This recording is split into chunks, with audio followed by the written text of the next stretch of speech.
Welcome to day 2 of Telematics. I hope you all had a great evening and maybe got a chance to explore a little of beautiful Vilnius. Did anybody make it to the Old Town last night? Okay. What an incredible city. Interesting architecture, rich history, beautiful Old Town, and friendly people. I think Vilnius is truly an impressive host city for this great event. Hello again to everyone watching us online. We look forward to seeing you in person next year. I want to remind you about a few points before we begin. First, we have a printed agenda available for all participants here today. The agenda is also available at the conference website, telematics.wialon.com.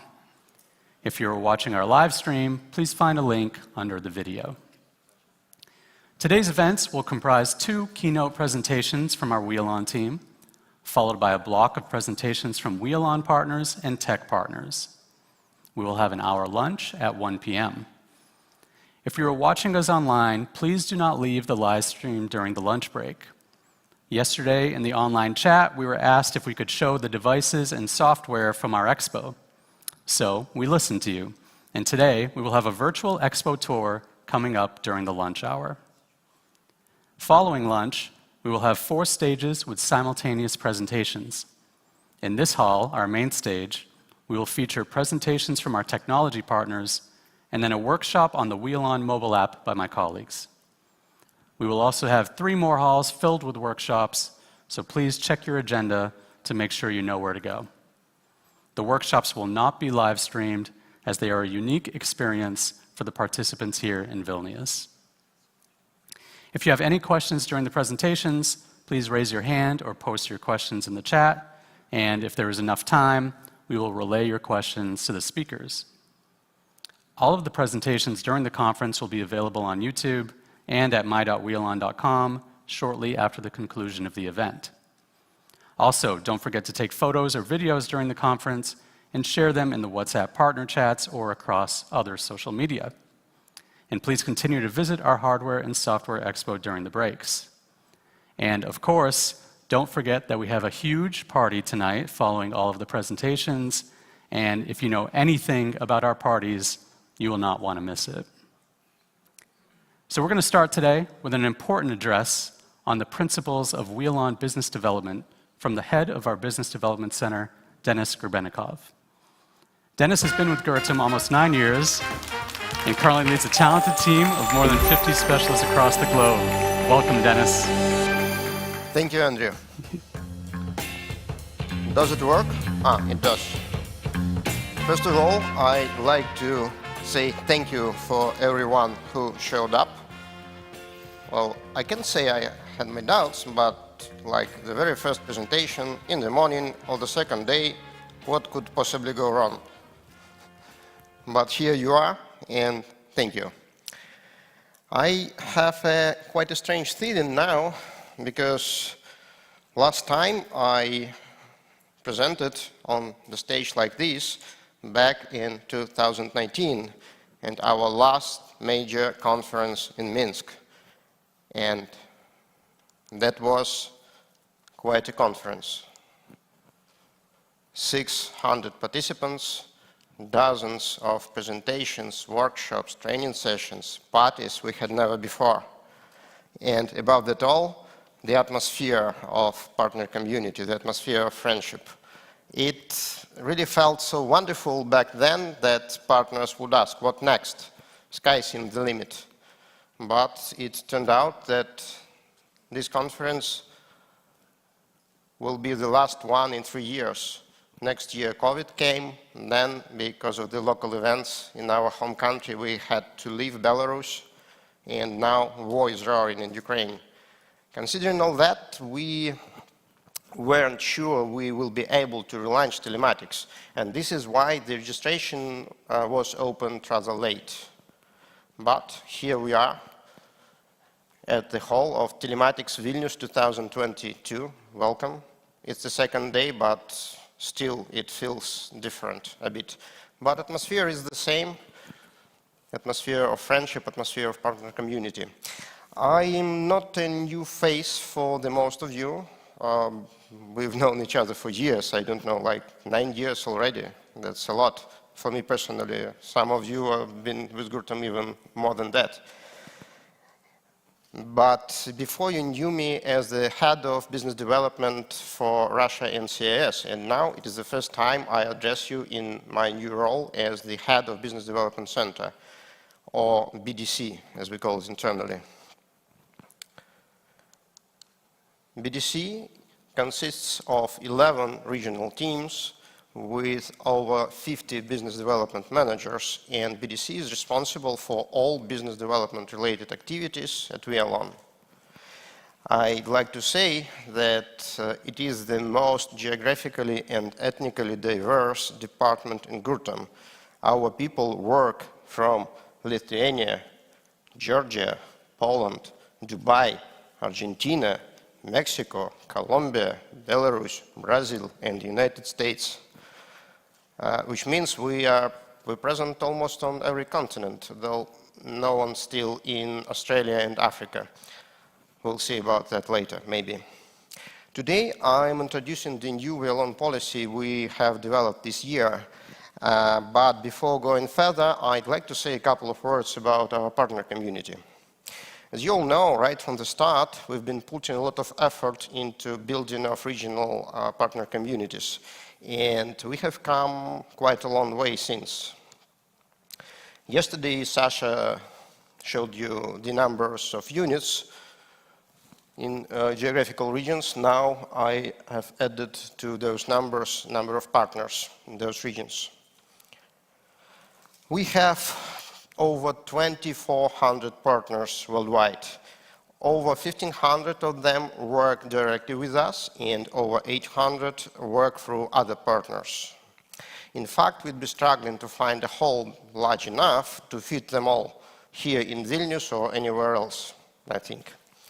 We have at least one partner in more than 150 countries. And exactly this diversity, this opportunity to work with people from different countries, I like the most about my job. There are countries where we have many partners, there are countries where we have less partners, and in some countries we have just one. Our observation over the years is that countries where we have more partners have stronger Wialon communities, and Wialon has better market positions there. Joint efforts help Wialon to get better exposure to the market and to become a widely accepted solution, which makes it easier to sell, which in turn leads to more customers for partners and for Wialon. This regional diversity I mentioned also reflects on the way we conduct business. Market realities in different countries often significantly vary too. This is why we have as many as 11 regional teams working with partners worldwide. Wialon partners are also very diverse. We have large corporations with hundreds of employees working with us, as well as smaller companies with just few people. And someone else just makes his first steps in the field of telematics, being at the same time an expert in some business, like business of an end user in a prospective market, which might create a new niche for all of us. Despite all these differences, all the partners work with the same product and provide solutions to end users in similar industries in different countries. This is something we see working with that many service providers worldwide. The business our partners are in follows the same patterns in Africa, Latin America, or Europe. Details and prices may vary, but it is still the same business. And same applies to what we do at Wialon. While working to deliver the best level of service possible to all the partners, we generally deal with similar issues in different teams in different regions. All partners need help with Wialon and hardware, need support with their Wialon-based projects, sometimes argue about competition and pricing policies. Again, details may vary, but we solve the same issues. And this is something I understood in the process of unification all regional teams we have in Wialon into one business development center. And this is why we have created this new Wialon policy I'm introducing now. This is a new document, but in fact it doesn't contain a lot of new things. This policy introduces, it rather consolidates and structures all approaches and policies we apply in most of the region. We see it as our distilled experience, knowledge, solved issues, corrected mistakes we have collected over all these years of building a Wialon partner community worldwide. And we put it all together in one document as our vision of what we are, how we work, and what is behind of our decision-making process. We believe it will help you to better understand what to expect and how to benefit from everything we provide to our partners. The document consists of 3 parts: philosophy behind Wialon, Wialon community principles, and Wialon community policy. So let me start. And the first section, philosophy behind Wialon, puts in writing our vision of our role and place in the world of telematics and IoT and in the world in general. And this is probably the first time we decided to put it into a policy, even though most of you knew it from the start, because we are working for a long time together. So, Wialon, as you all know, is a platform for GPS tracking and IoT. We built it as a universal tool that we believe can be applied in any field where telematics is applicable. But at the same time, it's just a software solution, and it can't be applied anywhere on its own. Telematics devices such as trackers, sensors are necessary to complete a project, as well as connectivity and sometimes other software solutions. Also, significant work must be done in order for all that to work, and it takes some collaboration between different companies to create a complete solution. And hence, the first principle, we see ourselves as a natural ally to other players on the market. Telematics hardware manufacturers, connectivity providers, software developers, and above all, telematics service providers. All these companies are very welcome to collaborate, and we believe that together we can achieve more than on our own. We also believe that this collaboration expands the array of tools available to service providers and allows them to bring more value to end users. And guided by this principle, we created Wialon hardware agnostic. Over 2,800 telematics device models from almost 700 vendors are already compatible with Wialon.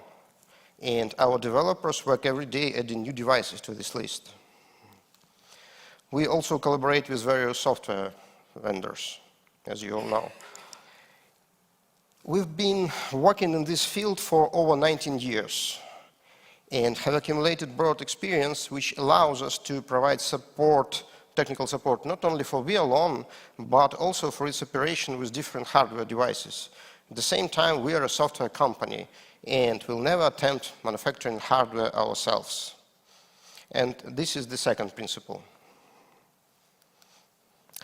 As mentioned, Wialon can't be used without hardware and connectivity. Equally important is the role of a Wialon partner. In telematics and IoT, as in any other field, a professional is required to make things work.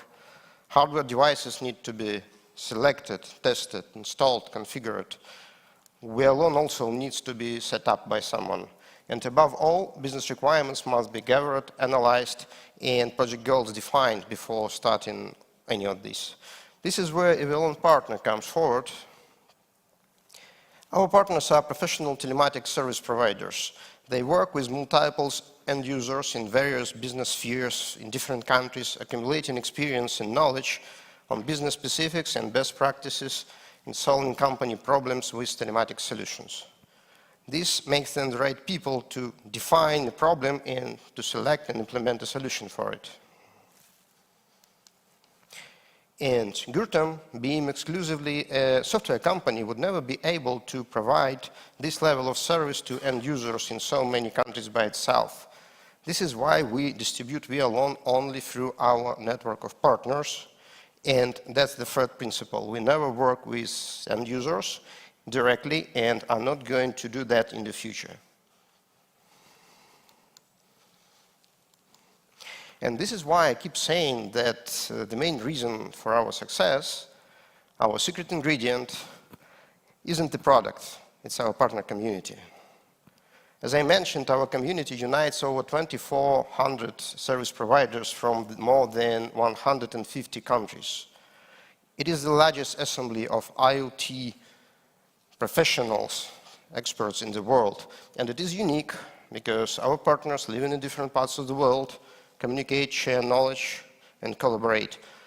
As a matter of fact, even now, while we are here, someone is probably asking for an advice in our chat on some hardware device and is getting answers from fellow partners. To support and nurture the community, we offer a plethora of channels you probably all know about, and we are in a continuous search of new ways to help our partners to exchange experiences, collaborate, and benefit from the community. We believe that to be a fruitful soul for Partners Advance. Later today, my colleagues, Anastasia and Zoya, where you are? There they are. Will be hosting a workshop dedicated to the community. It's called a close-up for Wialon partner community and ways partners can, your input and benefits. Yeah, that's the right name. So please join to learn more and to share your experiences. This would be the right place where you can shape the way community will evolve in the future. And our community grows non-stop. Every new partner brings in unique experience, expertise, sometimes creating new opportunity for other members. The more companies promote Wialon, the more popular it gets, and our efforts combined make better results for everybody. And this is the fourth principle. The community is as important as the product. We put significant effort into building and developing the community globally, and we'll continue doing so in the future. And that was the philosophy behind Wialon. The next part explains in detail the principles we follow in our business collaboration with partners and in shaping of the community. And most of you have been members of the community for a long time. At the same time, I know that not all our partners are aware of all the benefits of being a community member. So let me briefly go through them. And what I'd like to point out here, first and foremost, is the access to the international Wialon partner community as it is. We are sort of got used to it and take it for granted sometimes. But this opportunity to get business advice from a fellow partner working in the same field in different parts of the world might sometimes mean the difference between the deal closed or lost. And this is something difficult to put a price tag on. I have witnessed multiple times how it works, but the most bright example I have from my memory from my very first telematics conference back in 2014. And I believe some of you actually were present there too. It was at night in an hotel, like first or second day, I don't remember. And a Russian-speaking guy, Andrei Nesterov, was explaining the routine of installing of a telematica device on a tractor to one of our partners from Africa. And Russian-speaking guy didn't speak English, so I acted as an interpreter. And now we have these sorts of conversations going on every day in different online platforms. 3 chats in different languages, the forum. Also, we provide online and offline events, and our online events have the special atmosphere in chats that people also share experiences. But that's not all. Also, you can be featured on the Wialon map in your region. And end users will be able to send you requests directly from this map, and you will be receiving these requests in mywialon.com. This is something that works, and you can use it right now. Also, a variety of educational materials and training options are also available. We introduce a significant array of new ways we can help you with Wialon-based projects and your team's telematics expertise. Nikolai Melnikov is going to tell more about that right after my presentation, so please stay tuned. Oops. Yeah. As I mentioned, we believe that partner community growth is the key to Wialon success, to Wialon business success. And this is why we keep working on this growth worldwide. And no community can consist of just one partner. It is important to state it clearly. We don't grant exclusive rights of working in a selected country to just one partner. No partner can cover all the markets and business niches of the whole country. So granting an exclusivity would mean limiting the Wialon presence there. We don't do that. And as mentioned before, new partners bring additional value to both global and local communities. New partners mean more expertise in new business spheres, which allows existing partners to venture to these new spheres too, thus expanding their business. At the same time, more partners within the same region bring exposure to Wialon to the market, which makes it easier to approach end users for every partner and makes end users more eager to accept a solution they are already familiar with. Our community unites people from different parts of the world. They often have different experiences and cultural backgrounds. This diversity is an advantage, but at the same time, it implies right from the start the importance of equality. And this is a significant part of this policy. All our partners have equal rights, no matter the company size, number of vehicles connected, or other differences. We strive to provide the highest level of service possible to all of you.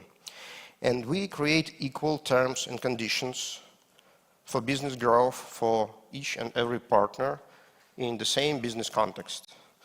When pricing policy is introduced to a country, for example, it shall work equally to every partner, and every partner has a fair chance to benefit from it. We don't provide individual discounts or other means to create an unfair competition. And equality would have been impossible without openness. We say what we mean, and we mean what we say. Working with us, you know the terms right from the start, and when something changes, which happens also, we always let you know in advance, making sure that information is received and enough time is provided to adapt.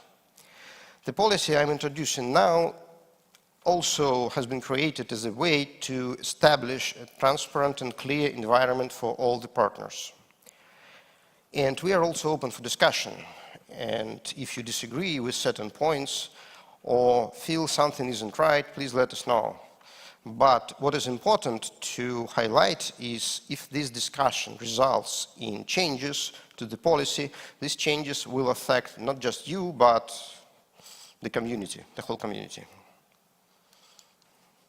And this leads us to another important part of the document, the one dedicated to the way we communicate with our partners. We often hear an opinion that emails, our main mean communication, we generally use at Wialon, is too slow. And let me tell you, it is important to be on the same page with your business counterpart. And it might be difficult if, for example, you agreed on a deal over a phone half a year ago and you just don't remember what it was about.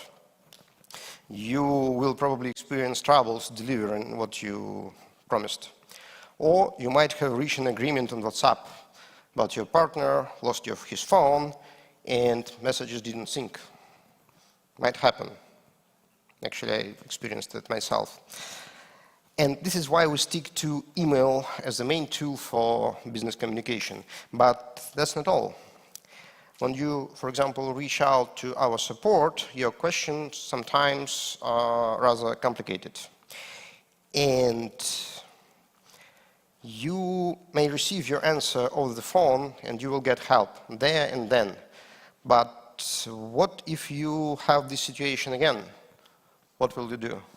You will have to waste your time calling us again, explaining it all one more time and getting your answer, the same answer again.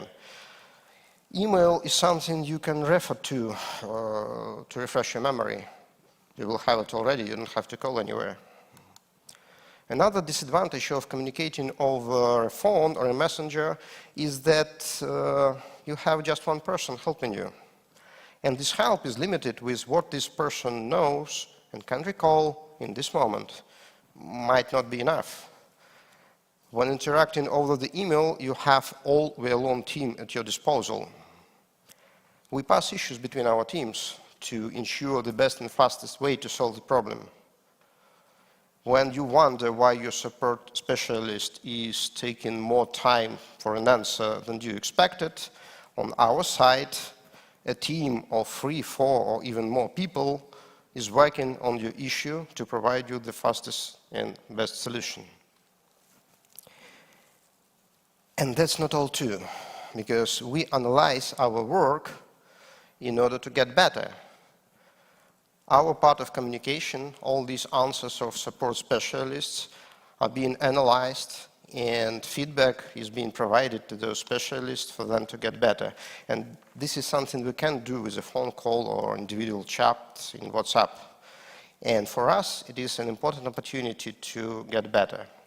To wrap up, we keep email our primary channel of communication because it is the best one to address the requirements of our day-to-day communication.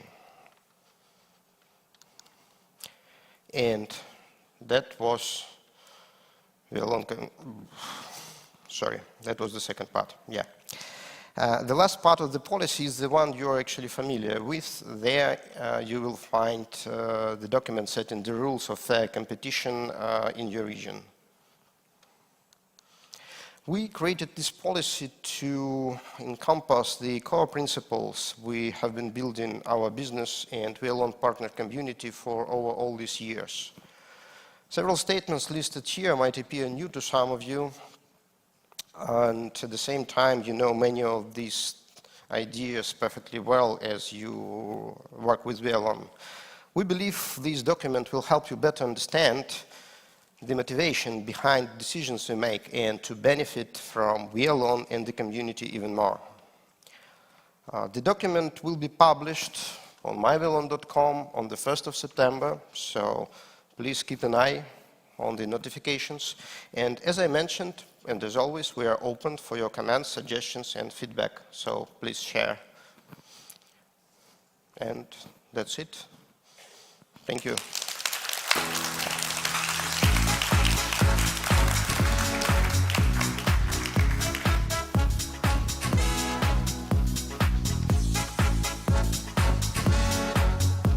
Thank you, Denis.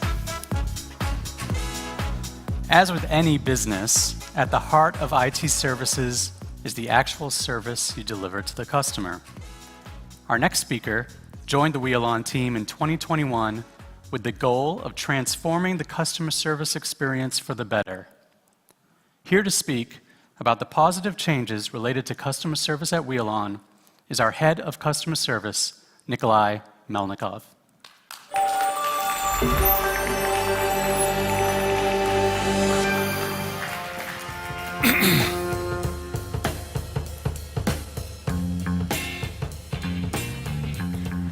So, hey, hello, and greetings here in Vilnius. My name is Nikolai Melnikov, and I'm a head of Customer Service Center. First time it was publicly announced yesterday during the opening keynote by Alexander Kushino. Appreciate everyone who have managed to visit here and, of course, who are watching us online. I see that almost everyone is here after the party, after the first day. So, let's begin. First, let me introduce myself and tell a few words about my background. Previously, I was working in the biggest mobile carrier of Belarus, in A1 Telecom, leading the team who has opened and started operations of the modern Tier 3 data center. During the 6 months, we have created and launched the public and private clouds, established 24/7 and customer service teams. Nowadays, the data center is efficient part of A1 business in Belarus. Besides, I was working in companies like Asbin Enterprises and Microsoft. Today, I'm standing in front of you and going to tell you something you might not know about the customer service department. As I'm a quite new guy in a Gurtam family, and this is the first telematics, first I want to tell you that I'm proud of the customer service team. These guys who for so many years have been supporting you and have been solving your issues. So one of my personal goals here is to increase customer service level and quality of partner technical support on every stage of their customer journey, using our internal expertise and experience and the best practices worldwide. So that sounds quite ambitious. Definitely it is so. So let's go into details. Customer service is the youngest department in Wialon because it was created only a few months ago. The main idea staying behind was to collect all technical teams related to technical help in one department. You might ask why? Because everything was working perfectly before, and you are right. You're absolutely right. But the teams who were supporting you were distributed in different departments without having single SLA, without having different approaches and key KPIs. So, as we are quite ambitious company, we decided to bring our customer service to a new level, to create a single customer approach for any technical issues or questions from the partners community, to establish and develop a new center of knowledge and expertise in Wialon along the old telematics and IoT domain to share with you, to accumulate, analyze, and understand high-quality customer experience. To make it clear, once again, we haven't started from the scratch. Most of it we did before. But to achieve new goals, we had to rethink existing structure and internal processes. For example, the team of implementations, you might know, they have been divided in 2 different teams, the partner growth team and the project implementation. Every team took the best from their previous roles, but now they have their own goals, targets, and they're strictly focused on its achievement. But let's get one step back. Before go live with these quite significant changes, we've made a proof of concept step. We've made a customer experience interview. We've asked the partners about speed and quality, how the information provided during the support chicken solving has been detailed. Do we meet your expectations, first of all, while solving the problems and issues? We analyzed support tickets and checked the satisfaction level based on your marks, because every ticket has the link where you can place a mark, and I want to ask you to do that, because we really want to hear your feedback here and to have your marks about the quality service. And we have collected internal feedback inside the whole Wialon team. I thought it will be like the easiest part, but no. I wasn't expecting such transparent and open feedback, and I have received a lot of replies. Our list of changes has increased up to 5 or 6 action items, and our internal stakeholders, like BDC team, they are still helping us to increase our level of service. So after collecting all this information, we realized that our plan of changes is feasible, and we are on the right path. As a result, we've created the structural piece called the Customer Service Center. And, we faced one more challenge, to choose the best of the best. I mean, the heads of these teams. So please welcome our stars. So the first is Artem Romanovsky. So he's the head of partner growth team. I don't see him here. So Artem, he is over there. So that's the guy.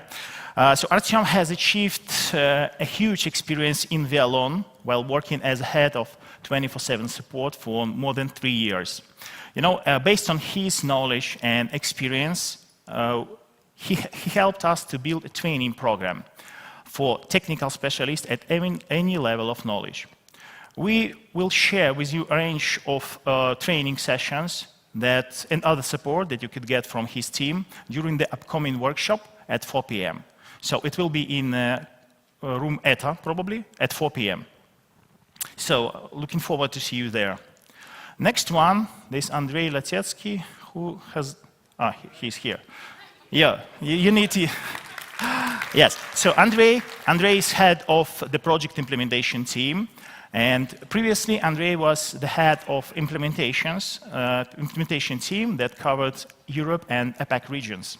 One of implementation team duties was to help our partners with handling projects. Based on Andrei's experience and vision, we have revealed a new version of project support process, rules and tools. By the way, we are going to discuss it with you at upcoming workshop at 2 p.m. at room Zeta. So see you there as well. The third team that was created was the quality control and training. So that's quite internal team, but I want to share the details about it. So head of this team is Yulia Komarova. Yulia is ex-head of consulting team. She spent more than 10 years with us in Gurtam family, so her expertise couldn't be underestimated. Her team consists of the Wialon trainers, and I'm waiting for their experience to be shared inside the customer service, increasing the level of our team maturity. And the last but not least, the technical care. Before it was called the technical support, or you know it like support 24/7 team. I'm sure that you know this team and you are facing more than other, so I won't stop here for now and go further. So now let's go into details about every team. This is team technical care, and yes, we do care about you and about your problem. Previously, it was consist of two teams: the support 24/7 and consulting teams. Main purpose of this team remains the same: to help you to solve technical problems or issues you are facing with. So we have two tiers in this team. So that level 1, kind of fast track, and level 2, the hard local or issues or the hardware questions. For this moment, we are supporting you in 4 languages. So that's Russian, English, Spanish, and French. And we are going to start in the nearest future to support you in Portuguese. Most upcoming changes here is like to be done internally, but what you could expect afterwards. So first, like the smooth transition of tickets inside the customer service, inside the whole teams that I mentioned before. Improvement of our communication style and reply rules, documentation update, and regular customer experience and feedback collections from you. Because we need to know, have we solved your problem? What we need to improve in this team? Maria Starikova yesterday told you about the Network Operations Center. And here in technical care, we have something similar. We do collect analytics, and especially for me, it looks like NASA Space Center, where the satellite is going somewhere in space, and we can see it on this map. But here, that looks like the tickets that is coming to the technical care team. Even our technical key employees, for this moment located mostly in Europe, we are helping you in 24/7 format without any issue. So here you can see how many tickets we are receiving, and I was trying to figure out how many tickets are we receiving every hour, and it's the number of tickets receiving every day is rapidly changing from 80 to 120. So you can imagine that we are receiving 1 new ticket every 12 minutes. And what's more important, our team is covering them successfully. So next one is the team of Artyom, the partner growth team. It consists of experts who are ready to share with you all their knowledge in Wialon and telematics domain. This team is responsible for supporting partners to help gain more technical and business expertise in Wialon, building relationship with your technical support teams to be like the trusted advisor for them, to certificate your employees, because you know that I will cover the certification question a bit further, but I think that's very important to have the certifications in Wialon certificates. And holding the training sessions and webinars, including those to extend the number of possible scenarios for using Wialon in the future. Along with the onboarding process that was covered yesterday by Sergei Kostenko, Partner Growth Team is your entry point into the world of telematics and IoT domain for every partner. No matter what your level is, newbie or expert, or you know everything correct, I don't know, like a professional, we have materials that will suit your needs and help your business grow. For this moment, team training list consists of 15 different sessions. Main languages is Russian and English for this moment, but we are almost ready to start providing these sessions in Spanish until the end of this year. And more languages to come next year.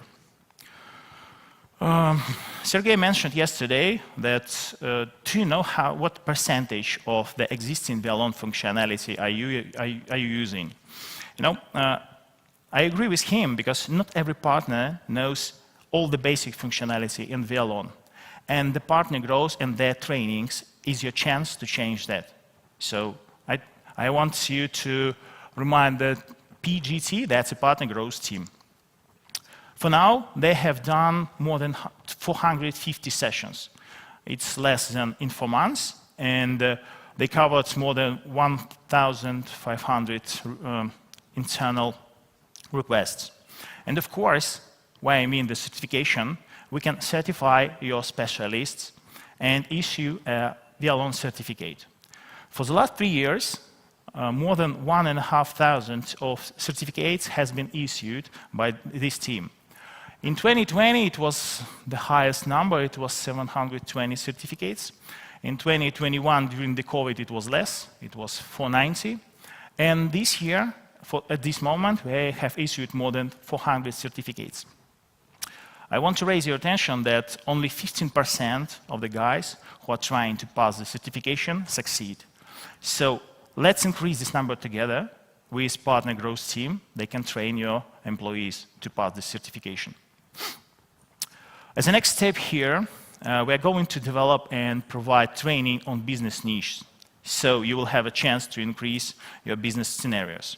To request a training, you can simply send a message to growth@gurtam.com. So, or ask Artyom, he is here. Next, I want to meet you with the project implementation team, whose head is Andrei. This team is responsible for learning the details and requirements of the projects from your end customers. We are ready to help you to choose the right hardware and Wialon features within the project, assisting in configuration a Wialon account for your project. So we're ready to get and share with you references from worldwide. Because, you know, we are collecting them, we are making the library, which consists of almost 150 cases, and we're ready to share it with you. And this team could make a revision of the completed project to suggest you some improvements or just to check. As you can see, this team is strictly focused on a project. If you have a project with new end user, just let us know. We will assign to your pre-sale team our experienced employee who will increase your chances to win this project. Or you can ask Andrei. He will tell you more.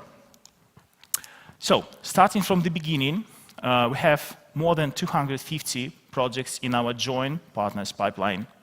I truly believe that even existing team that consists of 8 people can handle 200 projects every month. And we are increasing this team because we are hiring 2 more employees this month. Yes, we are hungry for more projects, so feel free to tell us about your projects, about your end customers. We will support you here. You know, what I want to mention here, that few numbers, you know. That 62 days, that's the average time when project is coming into our partners pipeline and going through this pipeline.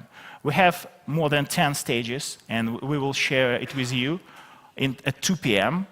In Zeta at workshop with project implementation team. For this moment, of recent winning rate is almost 65%. So I mean the project that's moved through this pipeline. I want to raise your attention once again because this support from our team is free of charge. So that's quite free, and you can ask for support from Andrei's team.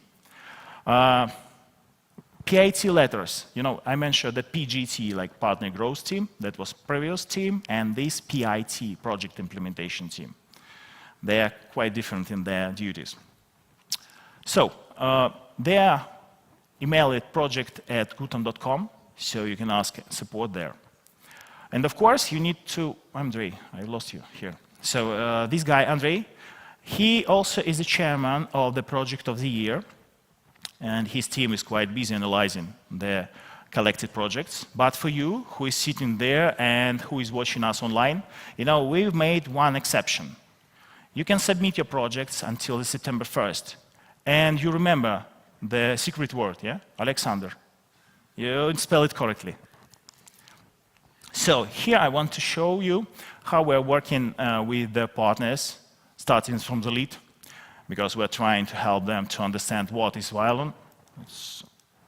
Okay, so the first circle, so the first loop. So we're working with the onboarding, and we're telling what is Wialon, what is designed for, what you can do with its functionality of Wialon. Then our partner technical development, making a lot of trainings to increasing the expertise and experience of our partners. And then, if you have a new end user, project support are stepping in.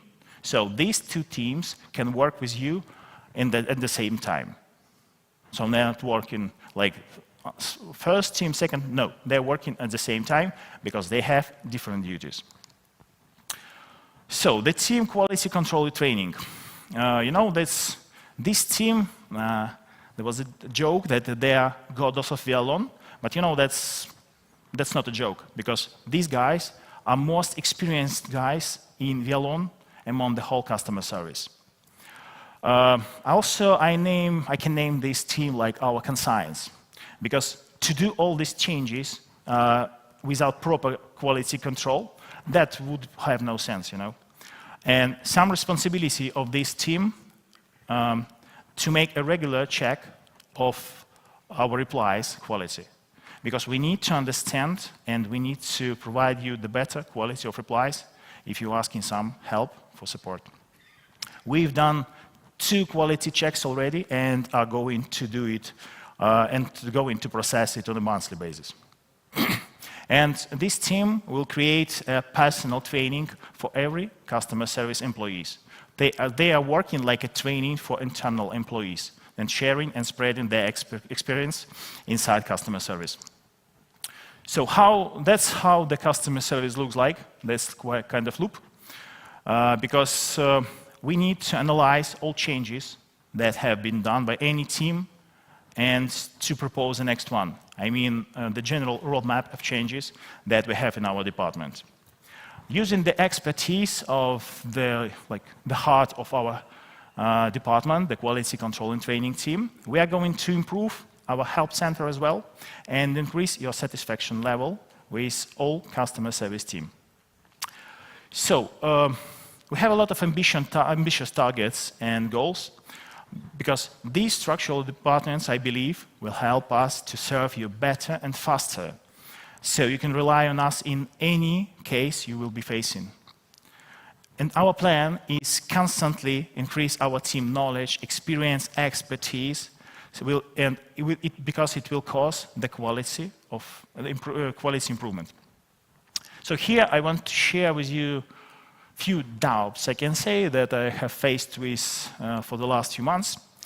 I won't tell you more than without any details. You know, the first I don't know, the first concern that I've heard is, hey, we'll ask our BizDev and he will help you or she will help you faster. Okay, you can try. But you know, do you really believe that the team who are facing partner issues on 24/7, day by day, won't help you? I mean, the support or technical care at this moment. Their experience is very high, so they will reply to you as soon as possible. That I want to raise once again. Yes, once again, you can ask your BizDev, but you need to understand that sometimes, and it's a high chance that he will go to the same technical care employee himself instead of you. So you are just replacing him to create a ticket to support. So you are wasting your time. I have one example here it was 1.5 months ago. So one of our partners had a quite outstanding situation when inside his accounts, a quite big number of units were deleted. And he asked for help from his personal manager, his BizDev, via WhatsApp. And you know, the technical care team received the information only in 1.5 hours. So these 1.5 hours, if you will change and write a ticket immediately, we can start helping you faster. So please, the support team is to help you. And second, why do we need to send email? Okay, that's a quite modern world. We need to have multi-channel, and we're working on that. But you know,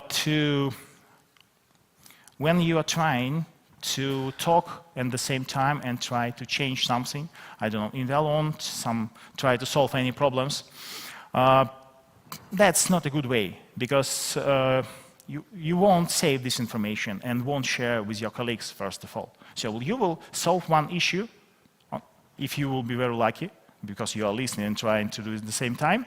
But if you will receive the information, for example, in ticket, so we'll understand that you need to know more about, in this, I don't know, particular domain, some reports, maybe TACO or fuel. And we will assign to you someone from partner growth team and propose to make a training session. So that will increase the quality and understanding of Wialon for the whole your support team, not for only one guy who was trying to change that and to close this issue. So, and as I told you before, we are working on a new tools to provide multi-channel communication that could help us to increase the satisfaction level. So that was the last slide I've got. So I appreciate for your time and attention. I'm looking forward to talking to you today. And once again, we have 2 workshops today, 2 p.m. Zeta with project implementation team, and 4 p.m. in ETA for the partner growth team. So don't forget to visit our upcoming workshops, and thanks for your attention.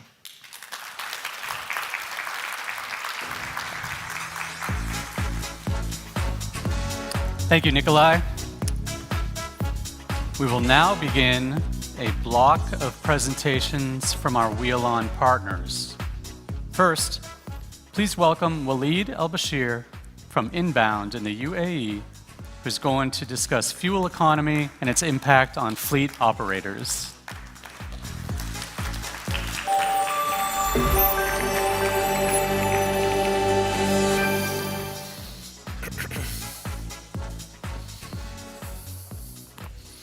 Hi, everybody. We're very glad to see you here. I think it's been 3 years since we get this global conference. And good to be here in the new home, Vilnius. I'm going to tell you something today about a situation that we all face today regarding the increase of the fuel prices, which has been accelerating over the last 6 months. If we talk about Dubai, particularly, the fuel prices in Dubai has increased 80%. 80%. So if any of your client is operating any sort of operation, and they have budgeted about 1 million dirham or $1 million for the fuel of that operation, today their budget has inflated to 1.8 million dirham, so 800,000 extra or 80% extra. for many of our clients, this is a serious consequences that they need to look into to mitigate the risk of the fuel inflation and in order to prevent it from getting into their revenue or their gross margin, because 80% is much more than any gross margin I think any of you is making as of today. So I'm going to talk to you today about fuel economy. And, this has been over the last 10 years, at least, or 11 years, since we started Wialon. It has been a sort of nice to have some stuff. Nice cars and new fuel and stuff like that and analysis. But it has come to a point, it's a must-have. It's very crucial to maintain your gross margin or your client gross margin. It's very crucial for the environment. It's very crucial on many other aspects. So when we look at the heat map of any fleet unit from our client perspective, we see that normally there will be a specific amount which is approximately 16% for leasing of the unit if the unit is not owned by our client, and then there will be about 43% for the driver.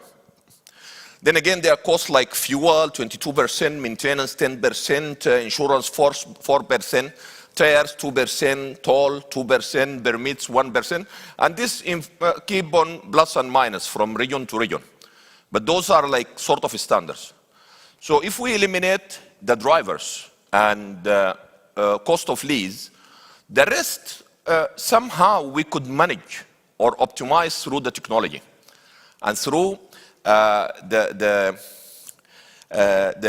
features that Wialon is bringing today and specific process. We could help our client increase the value of the solution that we are offering to them.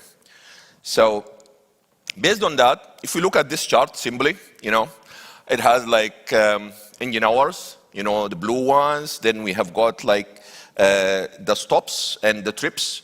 And we see now many of the stops which has the red lines, the driver did not switch off the engine. So basically he's running on the idle, he is consuming fuel, he's consuming engine hours and other stuff.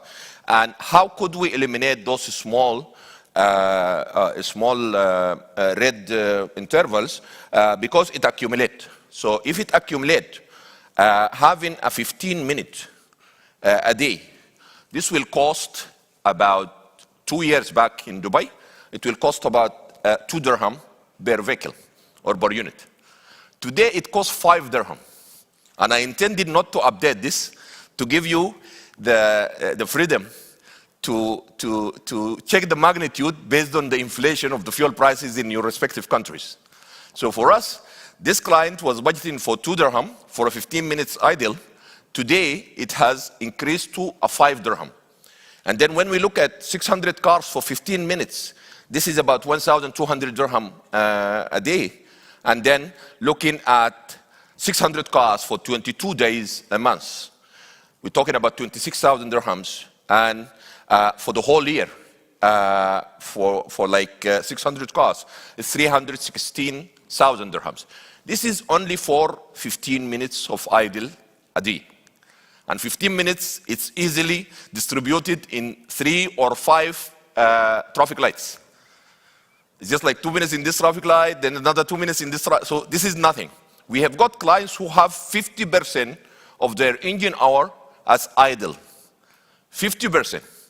Now, when we tell them about the amount of money that they are losing just evaporating on the air, like it's he spent like 3 million, and we tell him, you know what, 1.5 million is just evaporating. He said, no, this is not possible, you know what? Tell them, okay, this is your POC, this is your data, we can drill down up to specific unit, and we show you. But because it's very granular, they do not anticipate it accumulating and bringing that figure end of the day. So what could be done about it? Now, looking at 6 months of analysis for one of the clients, we find that on idling, they spend 224,000 dirhams. On maintenance, because engine hour is running, oil is consumed, consumables and others. This is also not to be neglected, 153,000 and 50,000 for depreciation, let's see. Then this is the client who has almost 50% of an idle time. He has 99,000 engine hours, and guess what? His idle is 46,000 hours of idle. So if this guy spent 5 million on fuel, 2.5 million is just evaporating. So this is a problem. Identifying the problem will enable our client to understand the value that they could gain from the solution, and will prevent them from negotiating, on the unit level or stuff like that. I've been telling some of the Wialon fellows how you could sell 100 units for $1 million a year. Interesting questions. By appreciating and enhancing the value that you bring into the client. We've been with Wialon for 11 years. We don't have many thousands of devices. But we follow a strategy to leverage each and every unit to maximize the value out of that, and that works with a specific niche. So looking at these guys here, they had 46% of idle time. We work on a strategy with them to reduce that by 17%. So we're not going to reclaim the whole 46% because that's a bit far-fetched, but let's do a 17% in a year. Now, by doing this 17%, we've reduced their fuel expense from 2 million to 1.7 million. Now, that 329,000 is much more than what they pay us in a year. They could pay us 60,000 in a year or whatever, but they're getting a lot of value out of that.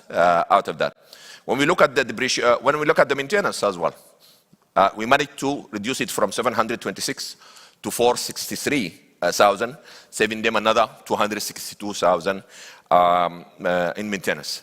I like very much the presentation Khoshinov was presenting to us yesterday. It's like everybody after COVID, he would like to start from the bottom line. Nobody interested very much into the technology and whatever and the features and stuff like that. Everybody's like, bottom line. Bottom line. What is my KPIs? Is it client acquisition? Is it client retention? Is it cost optimization? Is it, performance? And then after that, tell them, you could use this and that in the technology and whatever, because focusing on the niche and their problem, it tends to be more stronger than focusing on the product. All of us, we used to use taxis and we used to go to the restaurants or whatever, and now we're using Uber, we're using kick scooters, and we're using stuff. The niche problem is to move from point A to point B, regardless of the mechanism or the product. So if we take this strategy, we always future-proof in terms of technology changes or product changes or whatever. We always possible for us to adapt. So right now, when we're talking to clients, if you come to a client and you tell him, okay, I have GPS tracking and it has features and nice and it's a lot of blah, blah, blah, blah. But if you tell him, okay, let me show you how you can reduce 20%, 30% of your cost, he will listen immediately. And then you go into, sort of BOC, whatever. Always we tend to do BOC with their own data because the results are shocking. So sometimes they don't like it, especially operation people, because it's like, what are you guys doing? So here, when it's related to their own data, it's really interesting. Now, regarding the depreciation as well, we could do also. Depreciation is accounting stuff, sort of has different methodology based on 3 years, 5 years, but this is what we have estimated. Another factor is that many of the organizations today, they are looking for corporate car sharing. They are looking for other alternative models. Me personally, before the pandemic, I used to commute 3,000 kilometers a month.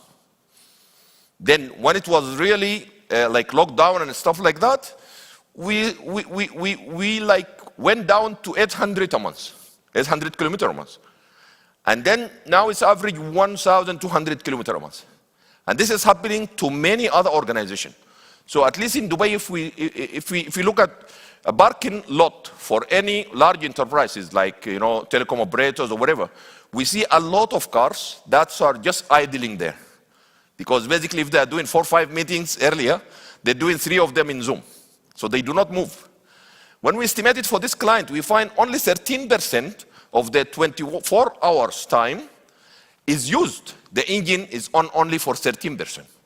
So they pay a full lease, let's say a 1,000 dirham, and they are getting a value of 130 dirham only. This is engine on. Then when we look at this 13%, we find 46% of it is idle. So they're only getting 54% out of a 13% out of their lease for the whole month. So that's a very minute figure.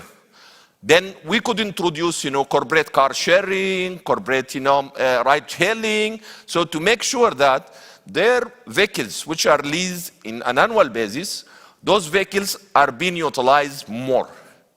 This is another element to do optimization, and it's very much related to the fuel economy. What if from 13% we increase it to 30%?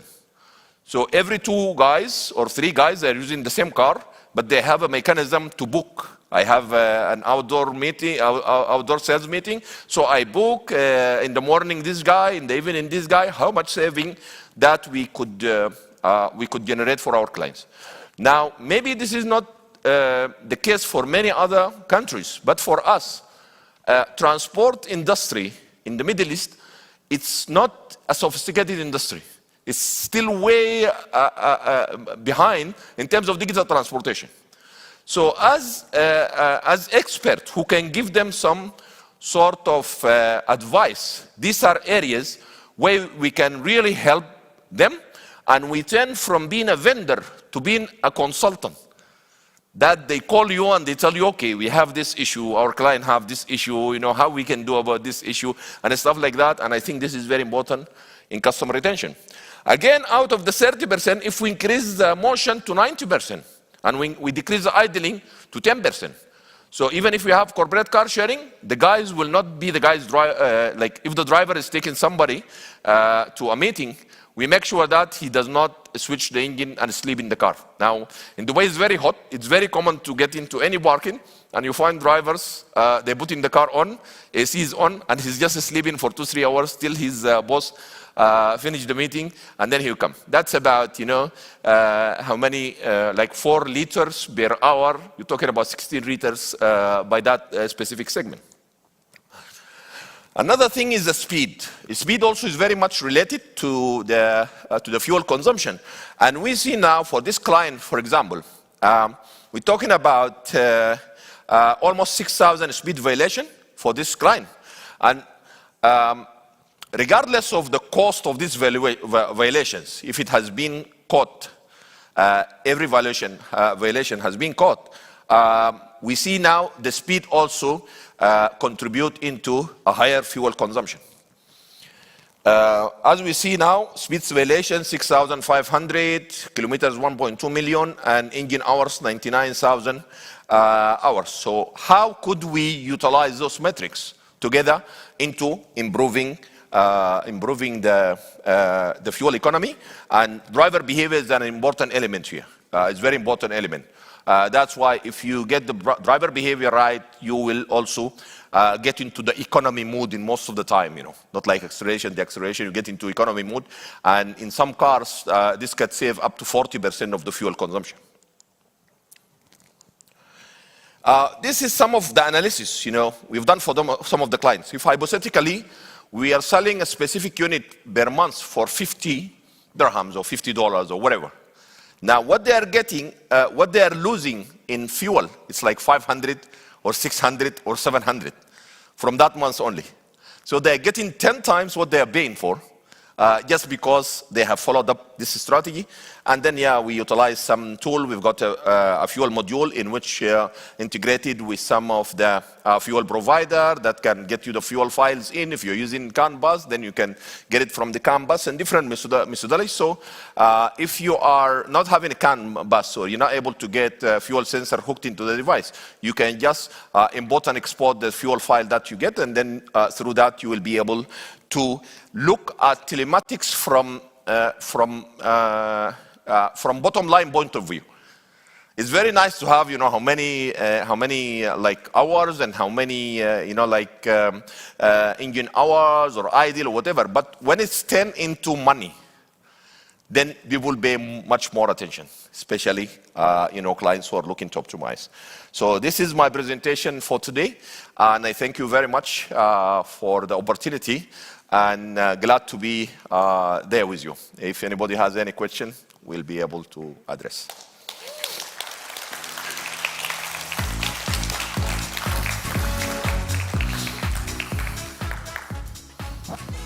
Any questions for Walied? No? Okay. Thank you. Thank you. Thank you, Walied. Our next partner to present is Yasintha Vithanage of KLOUDIP based in Sri Lanka. Yasintha will give a talk on HAZER, Advanced Dashboards for Sensors Tracking and Industrial IoT. Green button.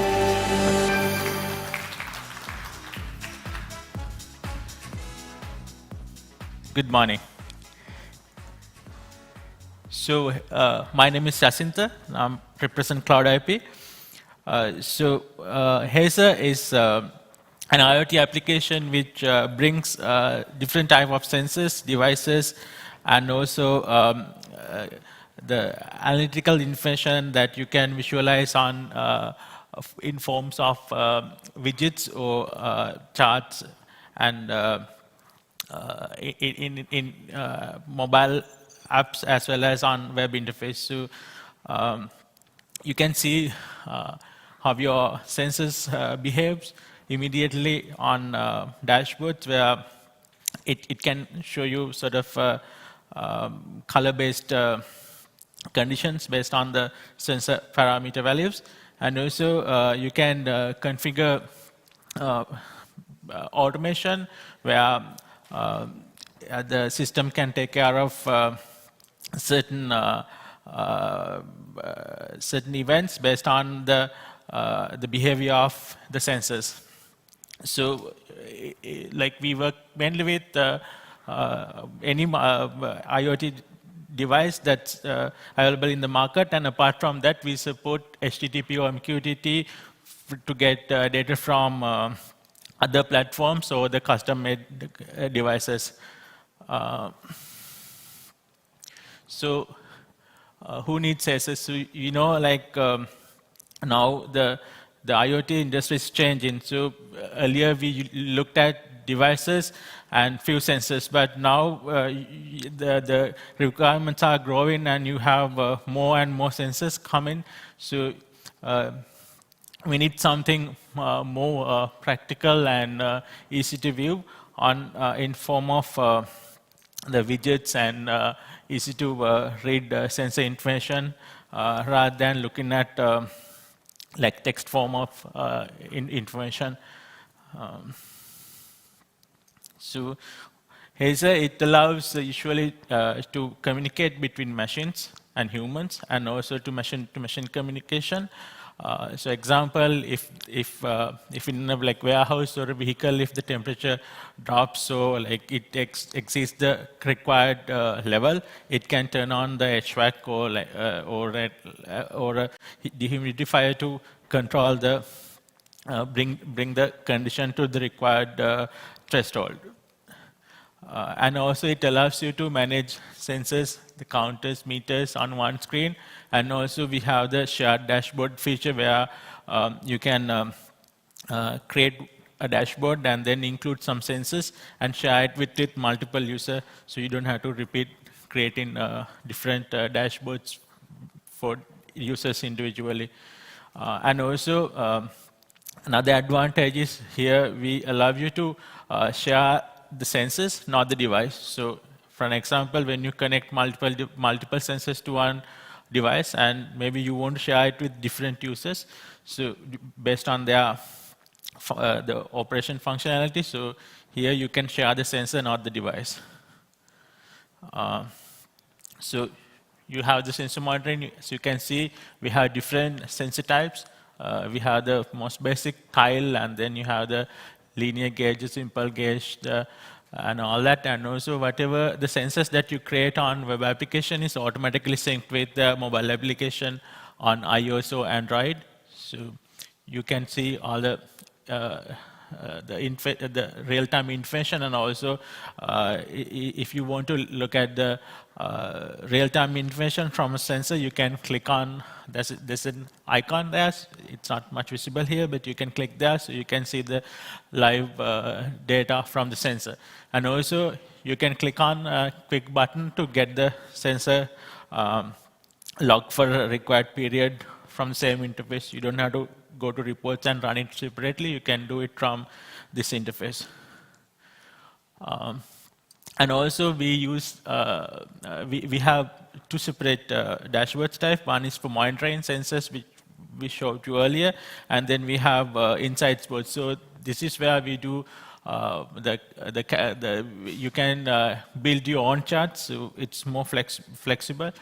You don't have to stick to something like your service provider creates for you. Here you can decide the data sets that you want to create and make it visible to your users. And also these dashboards also can be shared with other users as read-only view, so you don't have to worry about like them changing any configuration or like deleting them or anything. It will be a read-only view. We have the notifications. So as you see, like it's, I'm sure you are familiar with notification types. So we trigger based on certain event, like sensor data unavailability, geozone alerts, and so on. So we can demonstrate, notify you on web interface for selected users, and then we send a push notification to Android and iOS, and you have the email, and you have the Telegram Messenger notification, and also we can send SMSs if required. We support SMS server integration. And we have the reports, so you get different type of reports, and you can, based on your widget color coding, the value of the sensor logs will be displayed. As you can see in green which was the accepted range, but what you see in yellow is when it was probably below the required threshold. So for the user, it's easier to understand by looking at the report where it went wrong or required this attention. So this is a mobile application. You get to see all the dashboard views of your widgets and the insight information, and also you get notification management, and we have simple track. So if you have some assets which are like moving, so you can get this information as well. And we support white labeling. So in basic interface, you can change the logo and make it your customer's logo. You can add your logo to make it like partially white label, or we make full white label, then we host it for you as a software as a service. And we support, right now we support English, Russian, and Spanish, and also we can add any language if required. And so we have HAZER Premium and HAZER Specific solutions that we have built. So HAZER Specific would be like if you want to sell a certain specific solution like temperature monitoring or humidity monitoring or energy management, stationary fuel tank control. So you can use this application just to sell this as a specific product, or you bring everything together and make it as a premium. So like all this combination could be on one platform. So temperature monitoring, you can get all these nice dashboards and graphical information to show you like what was your average minimum and maximum temperature during certain periods. So the users can immediately see without having to run reports how the temperature or the humidity behavior in a certain environment. So energy monitoring, there also you can see the parameters from the power meters, electricity meters, and also you can build nice dashboards to compare consumption of two like flows maybe, or like two different machines, and also you can get hourly consumption, daily and monthly. So you can see how your consumption is going. And then this is some solution for stationary tanks where you can monitor the tank fuel level real time, and also the other parameters and the location, and also like you can visualize the fuel dispense and also the fuel filling. So it's easy for users to monitor them without again having to run this like go to reports and run these reports. And then stationary water tanks where like people can monitor the water tanks for industrial or homes, and if the utilization of water and also the water level, if in case if there's some problem with your pump or something, you can monitor all that.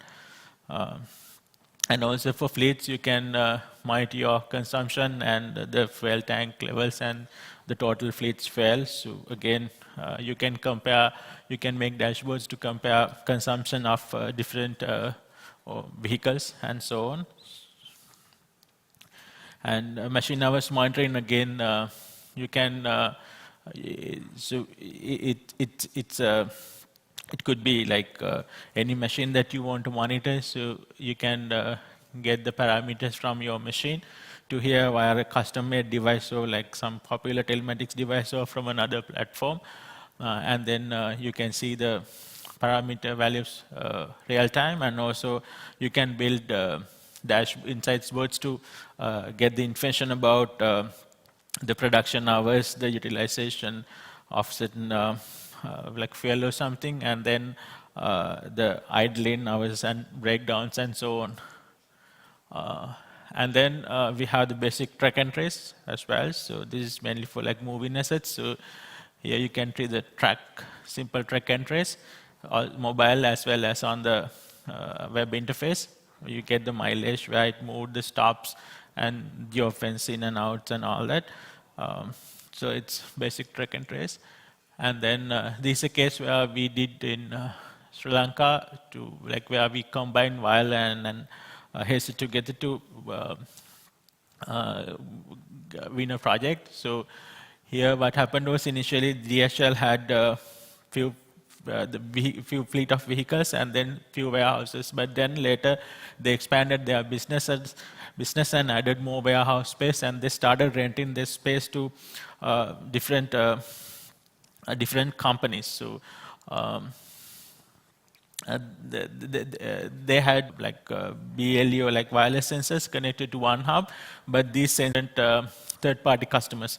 So rather than giving reports, they had to provide them the live view of their rack space, or like a freezer container, or like some pallet of goods. So it was required to share the sensor view, not the devices view. So with HAZER, the dashboards, we were able to add required sensors for a specific space and share with the third party, so they get to see the behavior, the temperature behavior, the control of their space. So this is how it works. You can, if you want to integrate with Wialon, you just have to create a trace translator, send it to HAZER via flespi channel, and then it's well integrated with flespi. So we work with almost all the APIs to get information via MQTT to give the real-time information, and then we use the calculators and MQTT channel, the PVM, to manipulate the parameters and so on. So it's not very difficult to integrate, get some data from Wialon. Maybe it requires like few minutes. So it's it's stable. We've been using it for more than 3 years now, and we keep improving security, and it's easily adaptable and it's reliable on mobile and webs.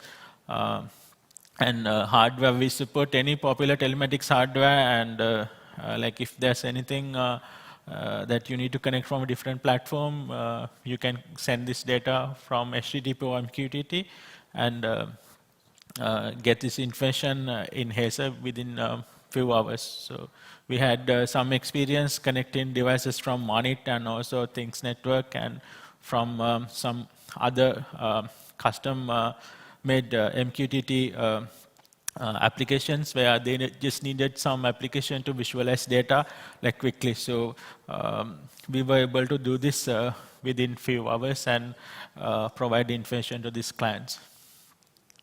So we sell this as a white label solution. So we have the starter package, business, enterprise, and integrate and custom. So we host it, we take care of everything. These are the packages somebody who's interested to can choose from. So you can get in touch with us, and we can set up a trial account for you to test it. So that's about it, and I would like to take if you have any questions.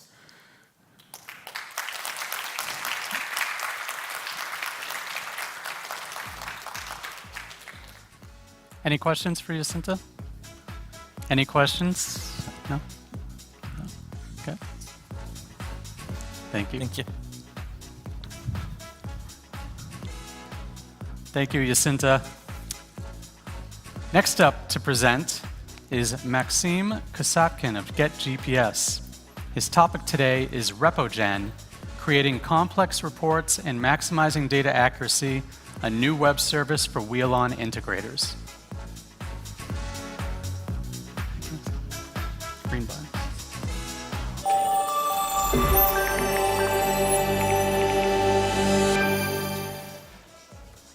Good day, everyone. Before I start, I need to do one thing.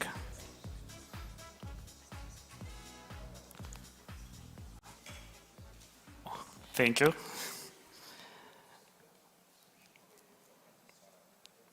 Okay, first of all, let me thank you all for your interest to our solution, and say special thanks to Gurtam for this conference and for all conference, for all telematics. You know, when I was at first telematics in 2008, it was a meeting of 20 people who came from 2 countries, and now look at this, a lot of people, a lot of technologies, a lot of solution, a lot of all this changes a lot for this year. Thank you. My name is Maxim. I am from GetGPS companies group. We are based here in Vilnius, Lithuania.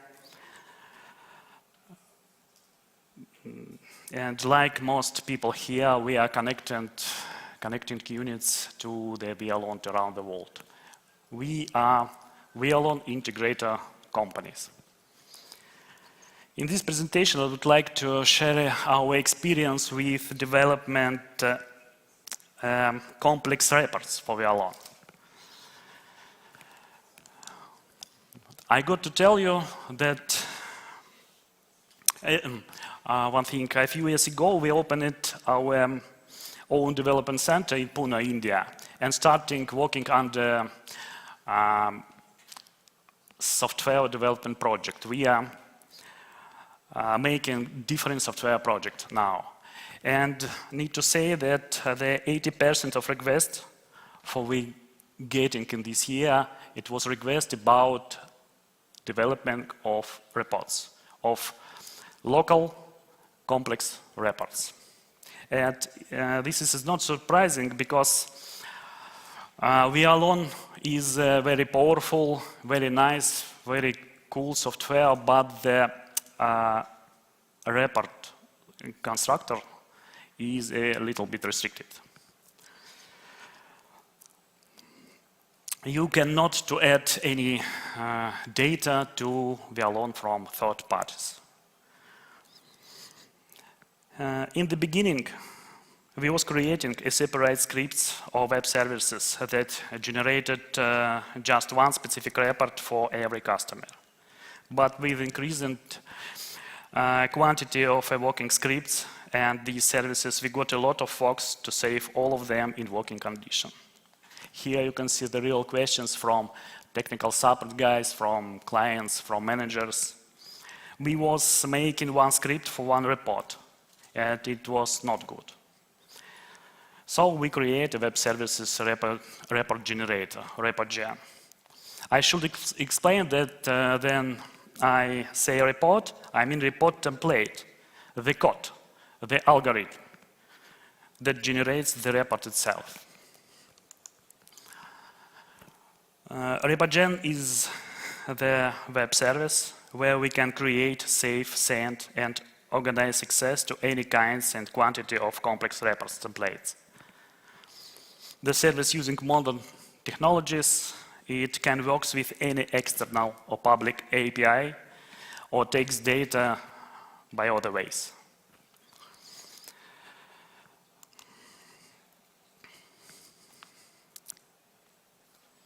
What we can do here. Repogen has no limits about quantity of reports. Users can keep their different types of reports as long as they want. Repogen has sandbox. Users can create own code here if they have knowledge or resource, of course. We create a feedback service inside Repogen.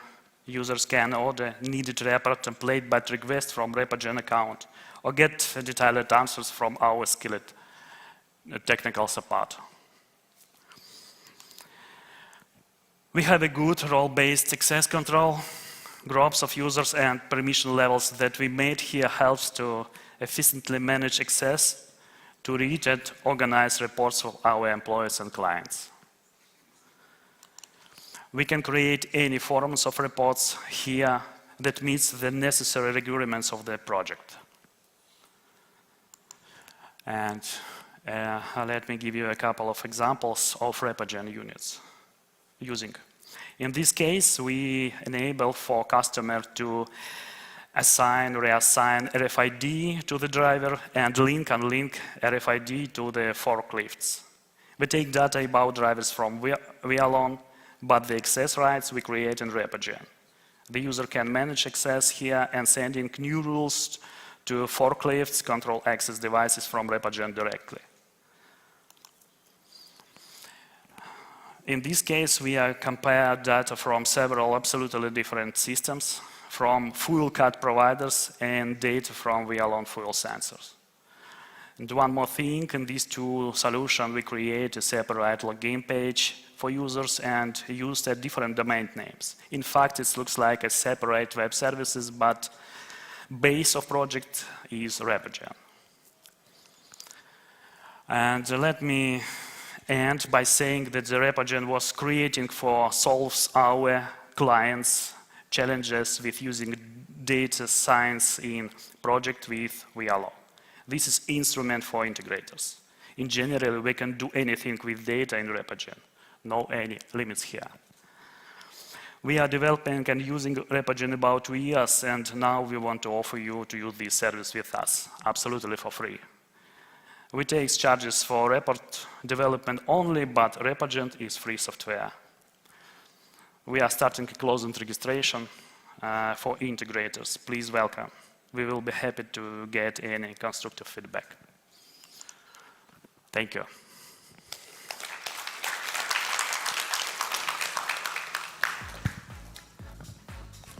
Any questions for Maxim? Yeah. Sergey, hold on 1 second for the mic. Thank you. Thank you very much. You said you were using this. Does it allow the third-party data integration as well into these reports, not only from Wialon but also from third-party? Can you please elaborate on that? Sorry? You said like the Wialon reports missing third-party data. Does Repogen allow that, and can you please elaborate more on that? Yes. You cannot use Wialon to take data from our other site. You can add. You cannot add anything to Wialon. And how do you solve Wialon it? is closed software. How do you solve it in Repogen? We using external API, and we opened. So you. Okay, that's clear. Thanks. Maybe I do not understand. No, that's clear. Just maybe some examples or. Okay, I will explain now for you, special. Okay, thank you very much. Thank you. Okay. Thank you.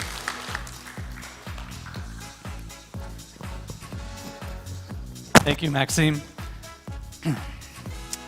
Now, here to talk about Wialon's API, is our partner Delcho Angelov of FMPlus from Bulgaria.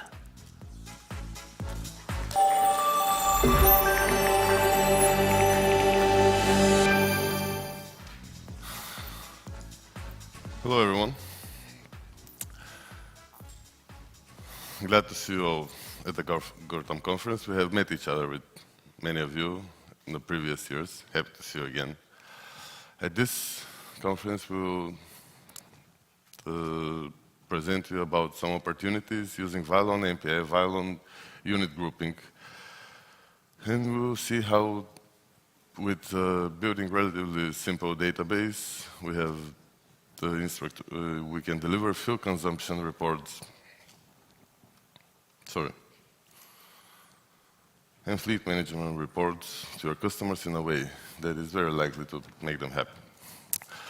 We will also show how we at FMPlus using Wialon API and Wialon web interface to display in real-time cold chain data, the way that is easy to use and convenient for dispatchers of our customers.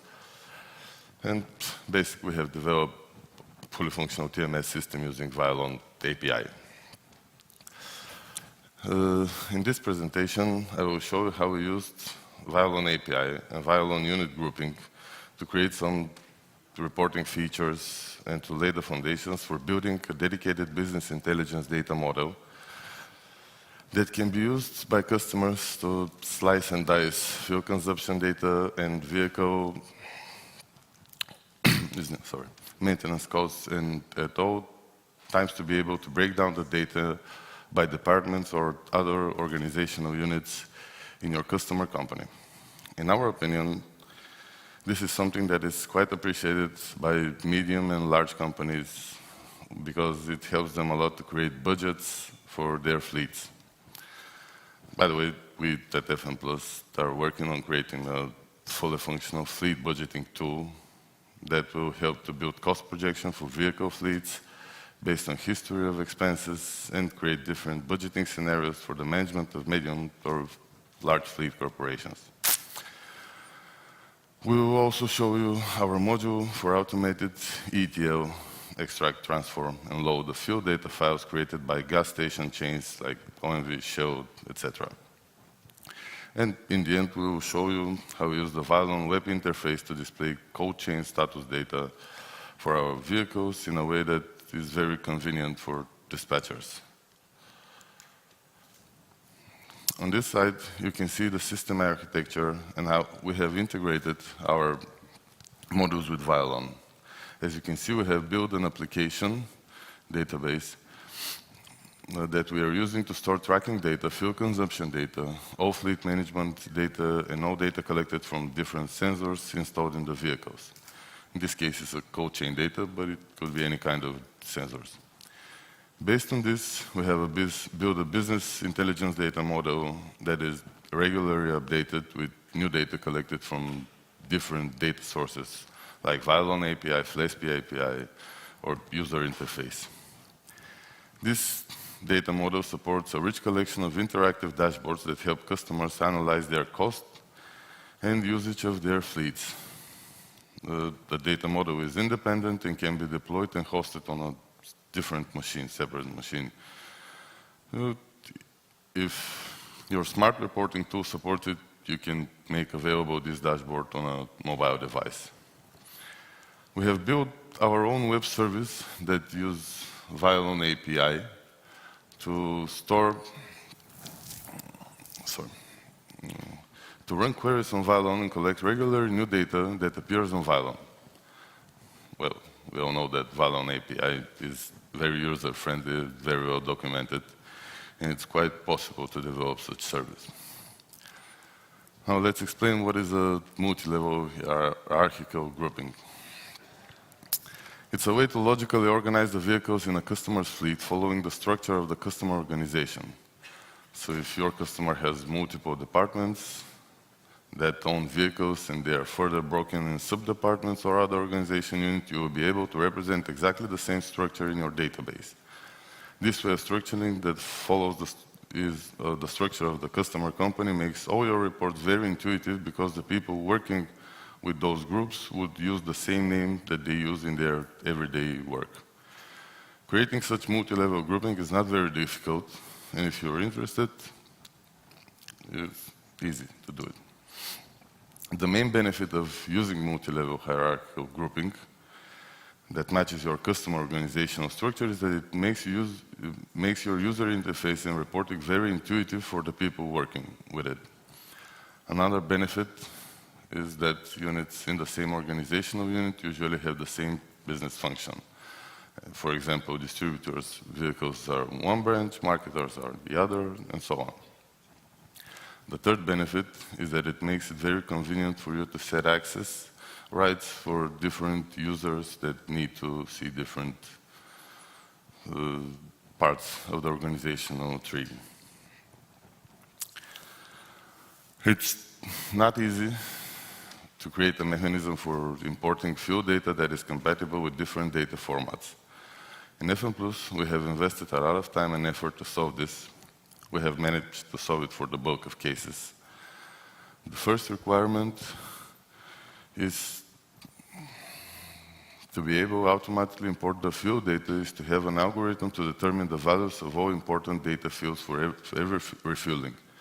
These are vehicle ID, driver ID, refueling station, organization ID, etc., etc. The second very important part of our solution is to apply very rigorous data validation rules to the field data in order to detect problems with imported data as soon as possible. So, it's very important to find all such problems before the data is imported in the database, because if wrong field data is imported in the database, it could contaminate the whole database and it creates more problems. It's important that our field data importing mechanism allows the operator to fix issues with the data manually. This helps a lot if there's some stupid errors in the data, like wrong date or wrong field type, etc. The third part of our solution are the field data import templates. Practically every gasoline provider, every gas station chain has its own format for refueling data. Our versatile field data import template creates a logical map on how to populate the important data fields from the data file provided by a specific gasoline provider. Every gasoline provider will have its own template. Sometimes there are more than one templates if data is structured in different way for different field types. In the end, as part of our importing mechanism, we are applying sanity checks that helps avoid some common problems. For example, there is logic that protects against from importing the same fuel file twice, or if the dispatcher is trying to enter the wrong date or the wrong fuel type, etc. This is how you can import the fuel file in our fuel template. Like you have a name, all kinds of fields are filled like driver ID, invoice number, etc.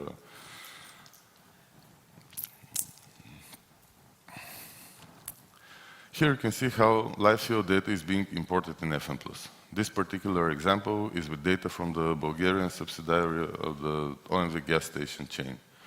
You can see the data after it has been read from the file, validated, and ready to be imported in the database. From the Wialon API, we import the tracking data.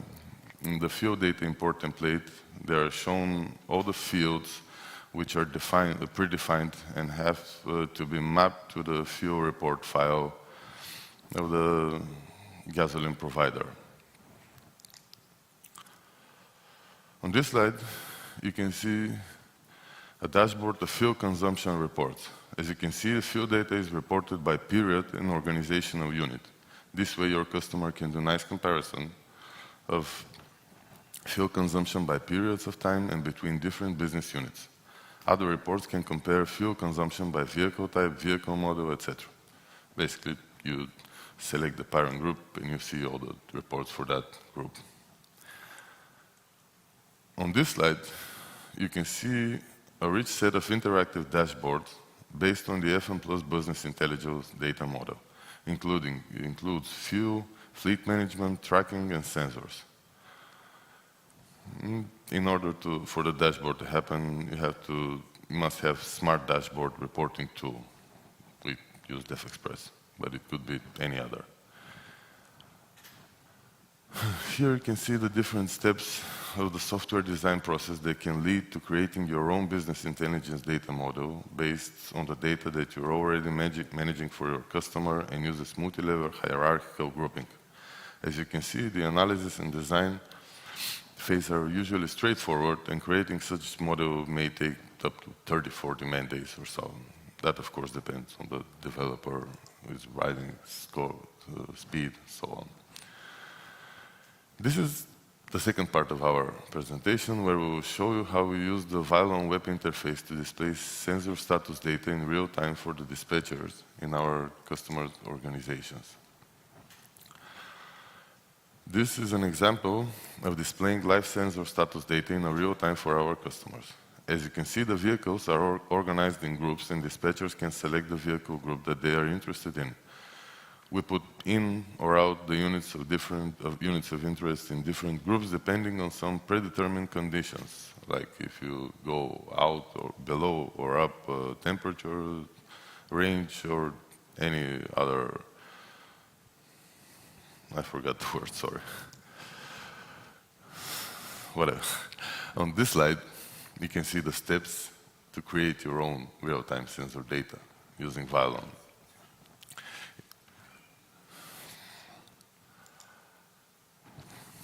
Thank you. If there are some questions, thanks again.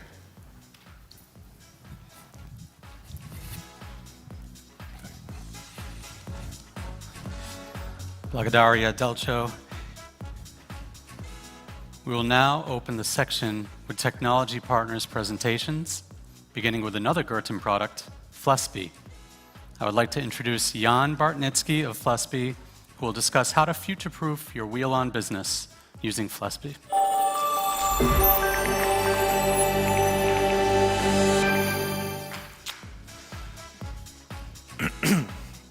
Okay, you can hear me. So, when we prepared for this presentation together with my team, my boss, and he's also known in this community as Alexei Shurko, so he dreamfully closed his eyes and said, remember our transport telematics field 10 or even 15 years ago, when there were no competitors, it was unsaturated market, plenty of projects. So I did what my boss told me to do. I dreamfully closed my eyes. But I figured out that 10 years ago I was an undergraduate student, so I cannot remember our transport telematics field 10 years ago. So maybe some of you started their business 10 years ago. It was 2012, I believe. Do we have some partners here who started their business 10 years ago? Yeah, we have some. Is that true what Alexei told me? I mean, was the grass really greener by that times? Or did you struggle with entering this business? Well, actually, I tried to stress him to see if he lies to me, but okay, maybe he doesn't lie to me, and he had no competitors by this time. But it's not just a curiosity question. There is a well-known idea that new emerging markets have more opportunities for those who created it or entered it on early stages. Right? But we cannot call our transport telematics field emerging. In fact, it's pretty mature and stabilized.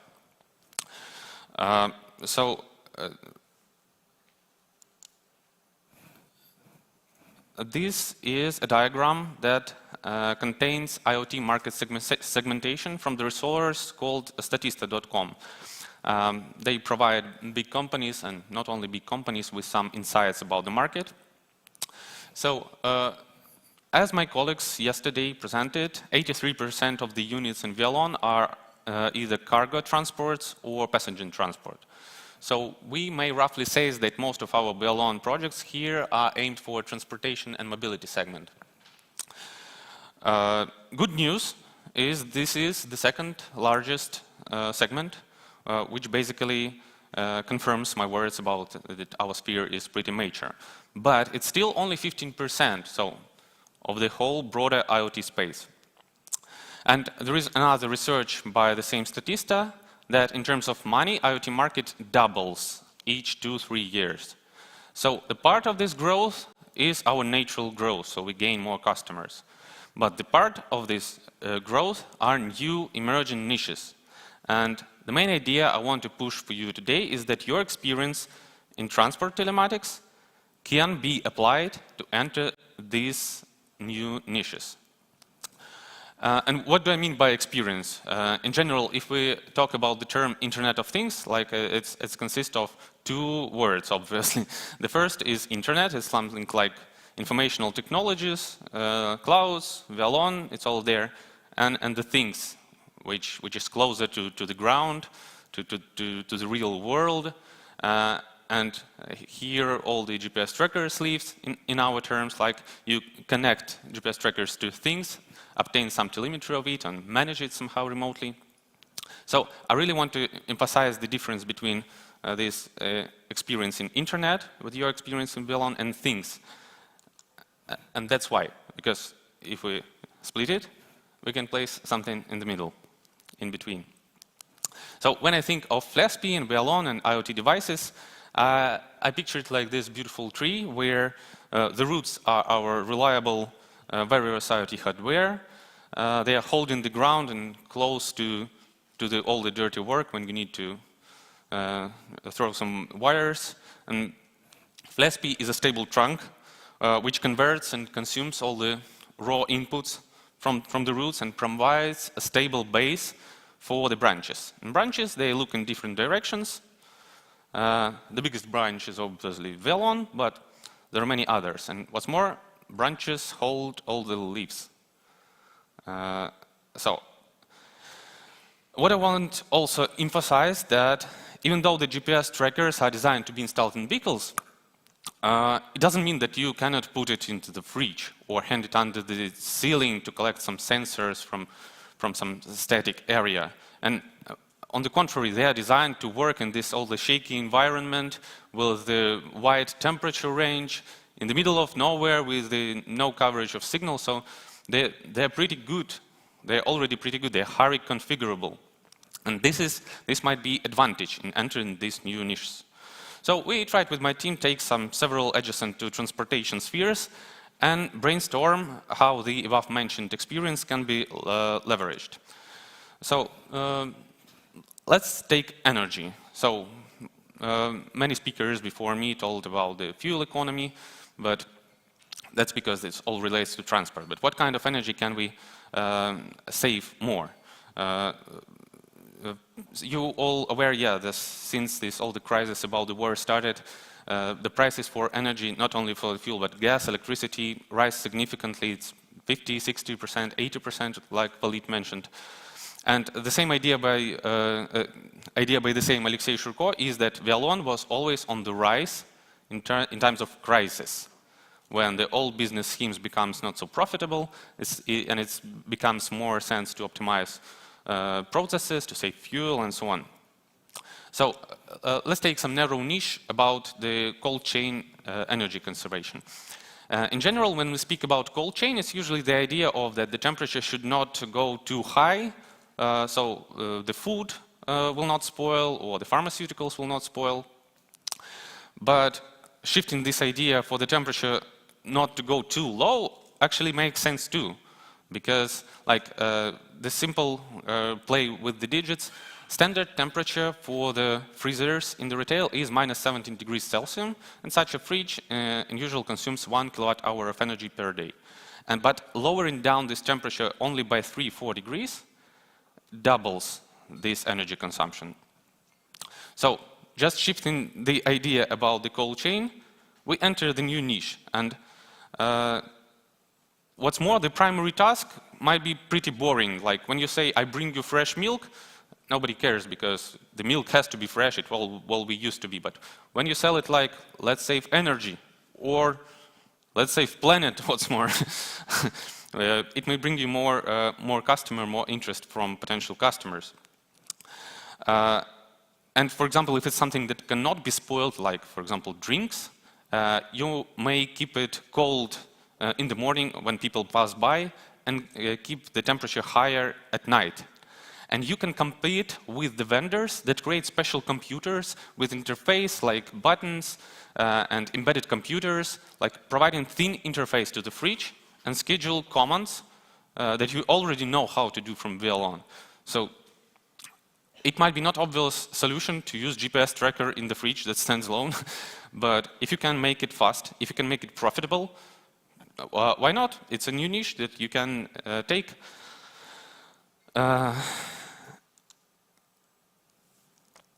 Next thing just to brainstorm about is agriculture. So in this segmentation it has only 4%, but I think it's undeservedly. I think this niche should grow more. Some of you may already providing some tracking and monitoring services in agriculture by tracking tractors, planters, harvesters, mowers, maybe bundling with Hectara to optimize field cultivation. But what is more, what is also important in the successful agriculture operation is to control for the soil moisture. How much water is it in the ground? So especially now when even Europe suffers from droughts, and knowing the level of moisture generates profits. So you water the plants before they show the signs of distress, so it turns out in higher yields. And it reduces costs, so you do not water the fields that do not require extra watering. And under this QR code, you may read a BBC article about the coffee company from Brazil that fights back coffee yields by investing 10% of their revenue into the high-tech solution. Like 10% of revenue. It's like if there is a taxi company that operated by Wialon, each 10th ride, the price for each 10th ride goes directly to Wialon. I think Alexander Kushinov won't reject such an offer. Maybe he should think about new pricing details about this. But 10% of revenue, and this solution requires, they build some custom moisture sensors, and they analyze satellite images to detect the regions that require extra watering. So, if the agriculture vehicle already equipped with GPS tracker that has Bluetooth capabilities, we may deploy the fields with the low-cost Bluetooth ground moisture sensors. And when the tractor passes by, it doesn't only gets the crops, but also gets the data. This sounds a bit even cyberpunkly when the tractors harvest the data. But still, I think that the custom solution might be pretty overpriced, but you have all the knowledge how to enter this market in new niche. And what flespi can do, it can split the data from each sensor and provide it with a single unit on Wialon, for example. So you may have a unit type in Wialon, a part of the field. Not just track, but part of the field. And you already have all the knowledge how to do this. And this is a pretty powerful idea that each sensor can be treated separately. Just let's think about next niche, which is like cities and waste management. Each trash bin is equipped with BLE beacon, and garbage truck is equipped with GPS tracker. So it passes data from trash bins that it carries around or just passes around to the Wialon, and you can track each container. The same idea, narrow niche, you have all the experience to enter it. And as we talk about BLE beacons, let's talk more about BLE beacons, the segment about the buildings.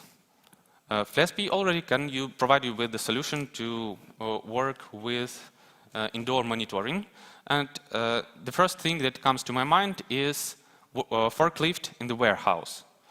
Some of you may be providing tracking services for forklifts, and it works well with it when it's outside, but as soon as it gets into the warehouse, GPS signal cannot get there, so you don't have an ability to know the position. But flespi provides with a single technology that you have BLE beacons and you hang it around all the whole warehouses, register it in flespi, hard code coordinates, precise coordinates for each beacon, and once the GPS tracker drives in, it has no GPS signal, it reports which beacons it sees around, and flespi just appends coordinates. So in Wialon, you see pretty forklift that works as well as outside as well as inside.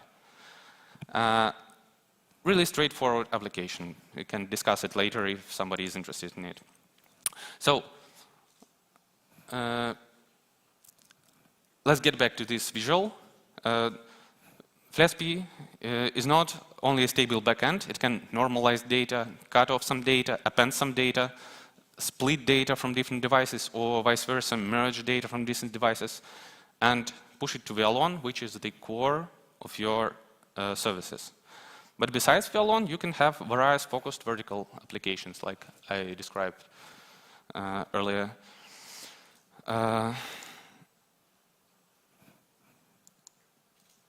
So this is final slide, just to speak about contrast between Wialon and flespi. So when I think of Wialon, it's some stuff that's ready to be used. You just connect the tracker and you get things done because it's ready to use platform. You can just sell it to your customer.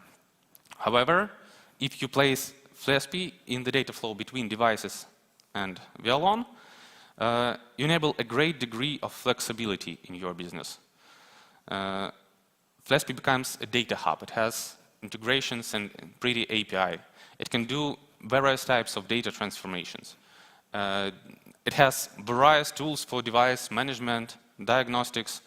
So it provides some added value, and it allows you to build some other branches.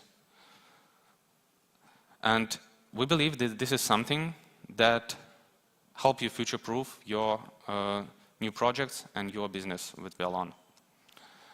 Thank you.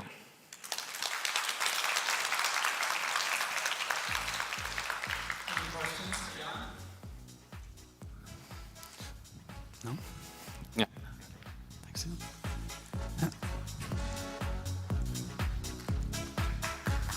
Thank you, Jan. Our last presentation before lunch will be from my colleague Rostislav Adutskevich, who will present on the future of personal tracking with GPS trace.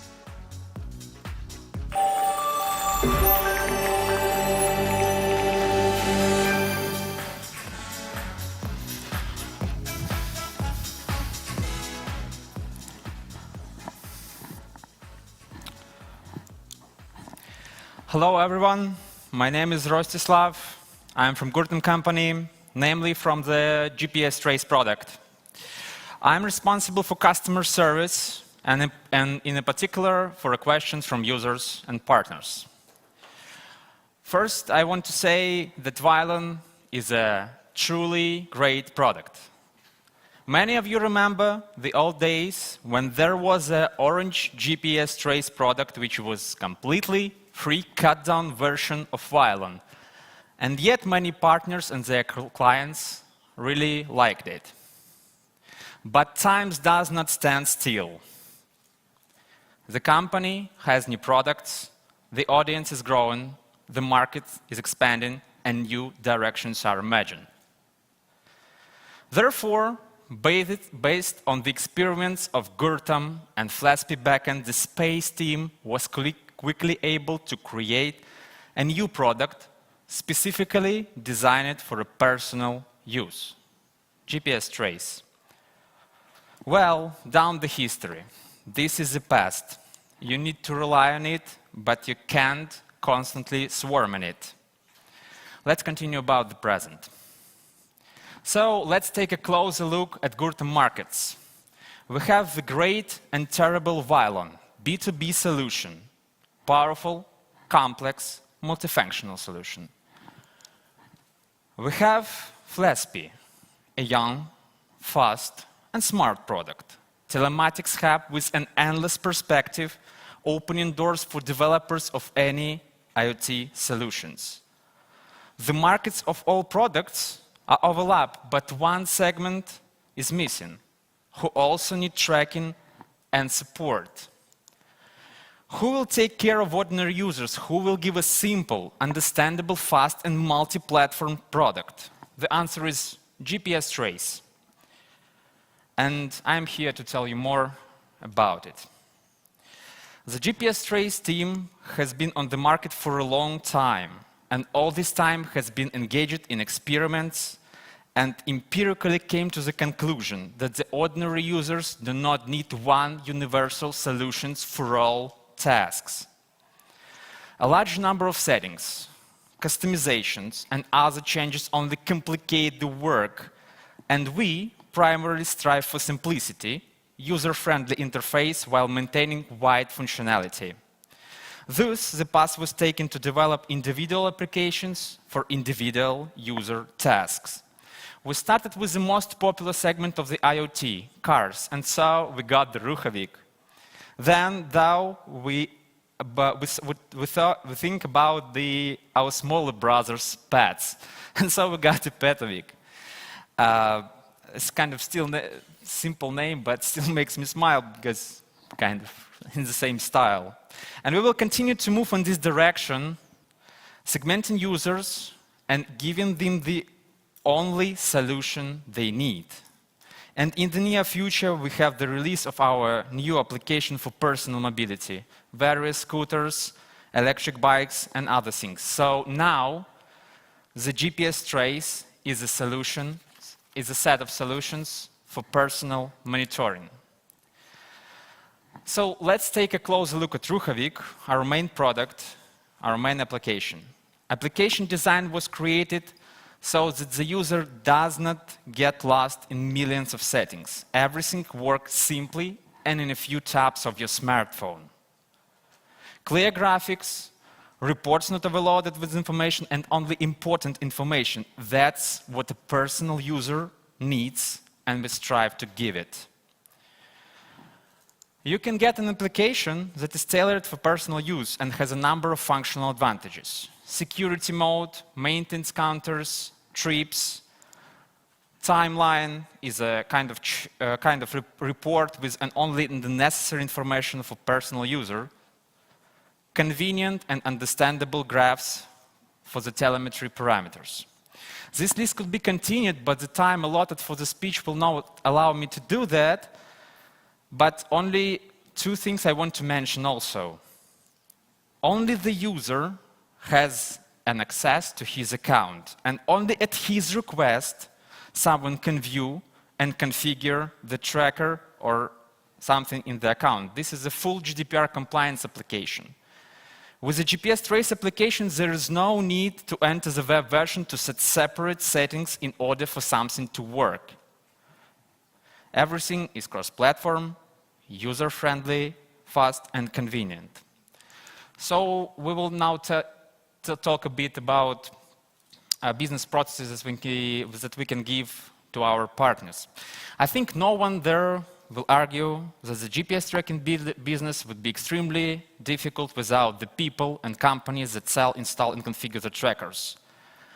Experts in hardware and GPS trace software are indispensable part of IoT world. There is a large partner community that would simply install configure trackers without paying for software. Wialon does not cover this issue because this is a product primarily for professionals.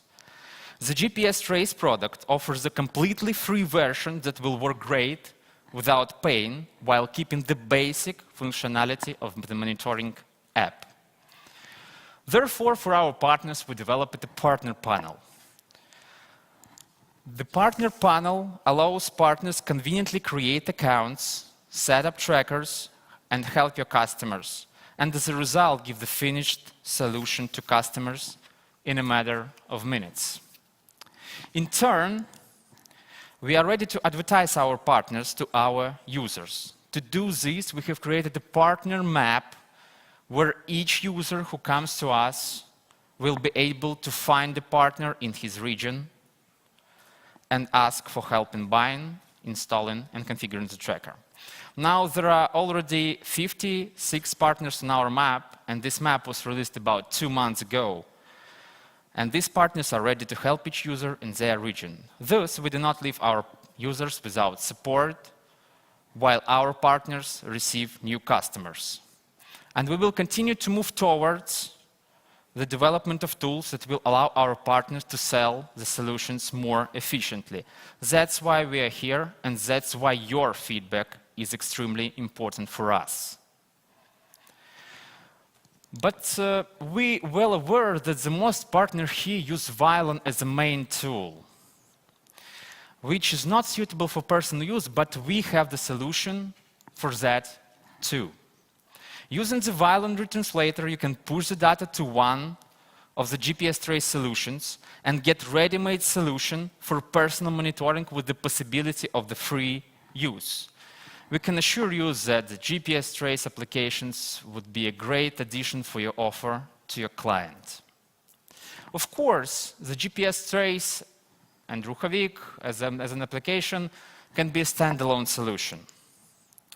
147,000 users and 177,000 of units have already joined us. And we continue to grow and expect you among our partners. My report is one of the last at this exhibition, so I think many of you have already visited our booth and received answers to their questions. We are on our first steps, and you can always approach me or my colleagues, ask your questions, and we will be happy to help. So, as my time for the talk comes to an end, it was a great pleasure to present our platform to so many professionals in the industry. And I want to end my speech with the words that GPS Trace team often relies on their work. The shoe that fits one person pinches another. There is no universal recipe for living. Thank you. So now if you have any questions, I would be glad to answer, or you can visit our booth. No one? Thank you. Have a good time.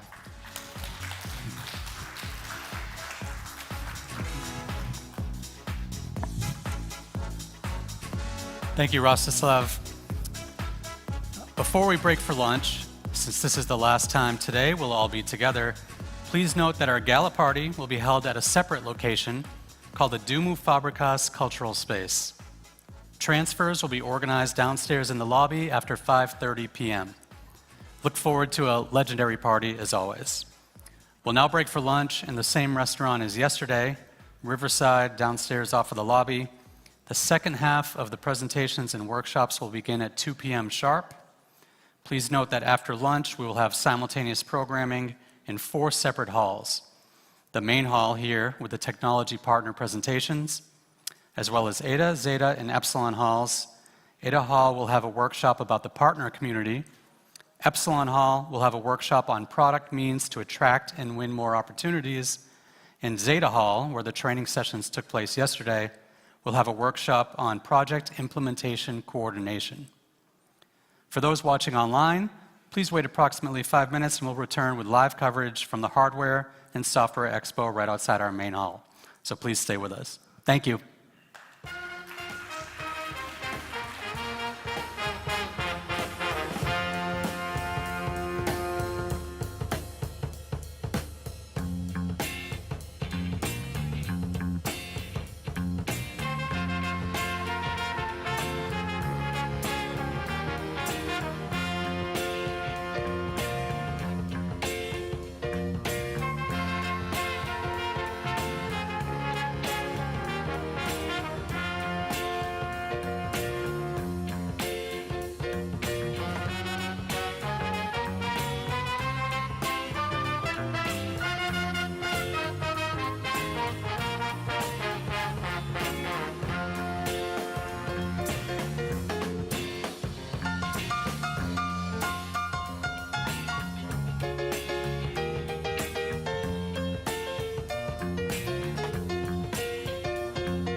Hello, hello. Welcome. We are here at the Hardware and Software Expo at our Telematics Vilnius. And here we are with Valerie. Valerie, how are you? Fine, thank you. Thank you. I'm doing all right. Can you tell us a little about what you got going on here, the IoT Project of the Year? We're providing the competition now, IoT Project of the Year to 2022. It's the first time we're doing this competition, and every partner can compete and submit his project. We'll evaluate it and provide the competition and pronounce the winners. Excellent. And when is the deadline for this competition? Deadline was already some time ago, but for the partners who participate in the conference, it was prolonged till the 1st of September. Okay, great. And how many submissions can a partner make? Can they make multiple submissions, or is it just one? At the moment, we've got 30 plus submissions already, but after the conference, we'll counting on much more. Excellent. And how will these cases be judged? Is there a jury of colleagues or industry experts, or how is that done? There is a jury. We've got 5 teams, and we've got team leads of the jury and head of the jury. So all the projects evaluated. We've got a lot of criteria, so we just check them, submit them, and how to say it? And find the winner of the competition. What do the winners get? Is there a prize or an award? Or?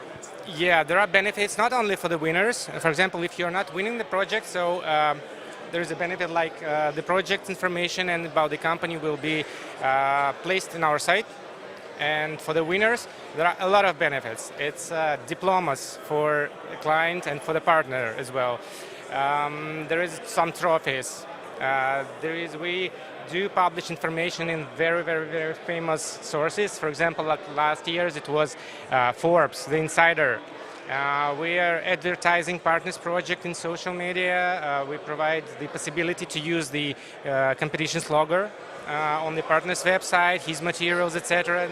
And the final thing, we cover, there will be award ceremony in Dubai. It will be on October 9, sorry. And all partners' expenses for one person will be covered by us. Wow, that sounds fantastic. Excellent. Thank you so much for the information. All right. Thanks, Valerie. All right. Let's see who else we can find here on the floor.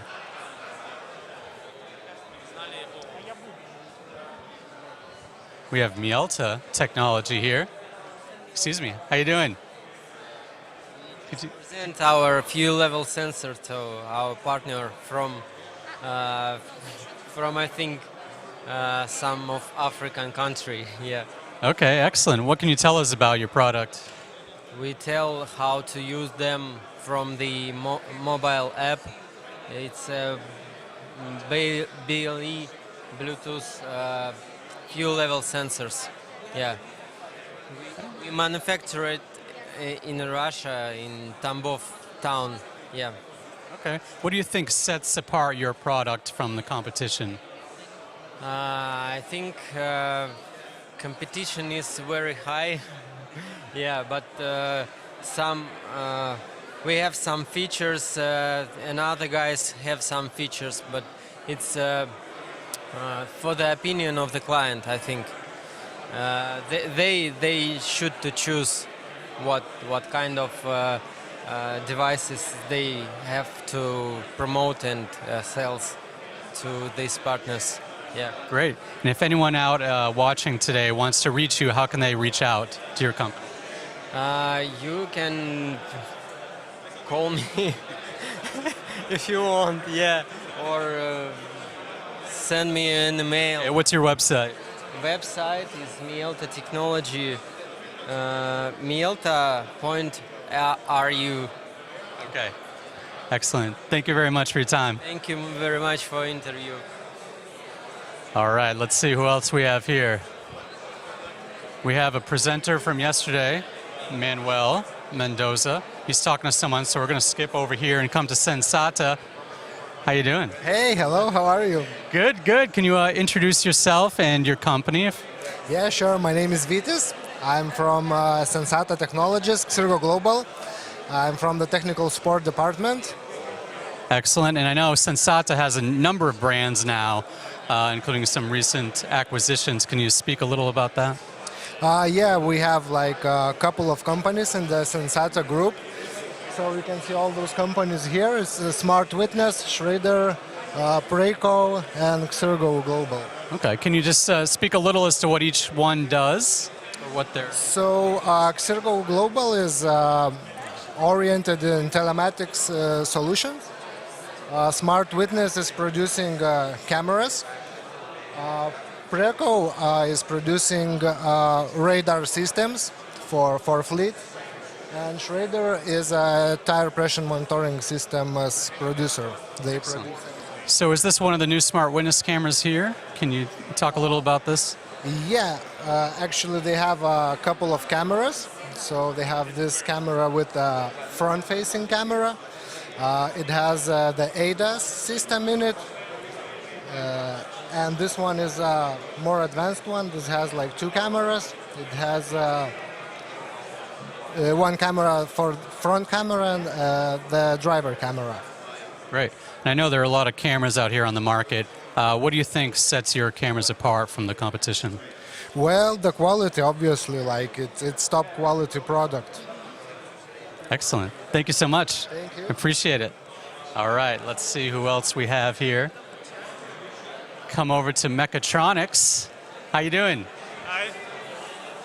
Thanks, we are fine. Yes. Can you introduce your company and tell us a little about yourself and the company? Thanks. We are Mechatronics, and we are like technology geeks because there is no enough space to place all our flyers, possible products. And we are here to establish ourselves like one stop of to buy sensor measurement solutions for fleet telematics. We develop main areas of measurement like fuel consumption monitoring, axle-load sensors, temperature measurement, and some solutions for special monitoring telematics, special machinery telematics. Thank you very much. Can you tell us what your website is or how people could get in contact with you if they're interested in your products? Our website is Mechatronics Buy, and you can find us. We have YouTube channel. Welcome.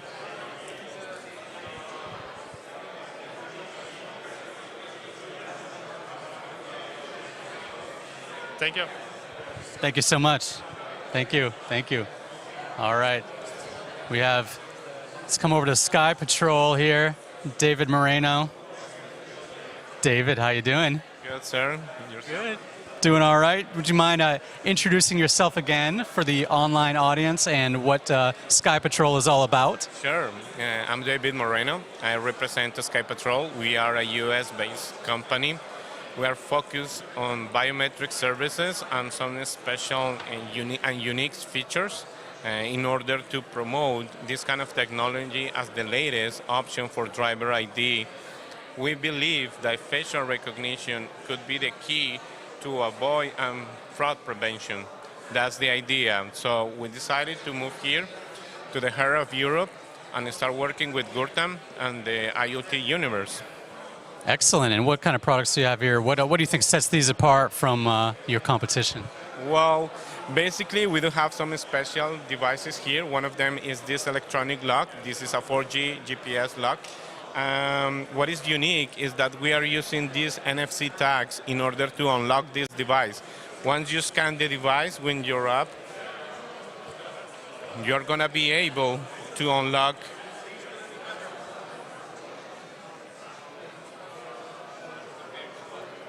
you receive a list with some people that you previously authorized. Let's say that you are Enzo Ferrari. You're going to receive like a phone call. You answer that phone call. The front camera is going to be open. So let's say you are Enzo Ferrari. You need to smile and blink. Smile. Again. In order to avoid fraud, you need to smile, do the movement. Otherwise, it's not going to make it. So once it's going to take a selfie of you, if you're Enzo Ferrari, you're going to be able to unlock this device. No, unfortunately, you are not Enzo Ferrari. Let's say that I'm Enzo Ferrari. So let's try it again. I know I doesn't look like Enzo Ferrari, but let's try. Once the selfie is complete, the identity should be verified. I'm Enzo Ferrari, actually.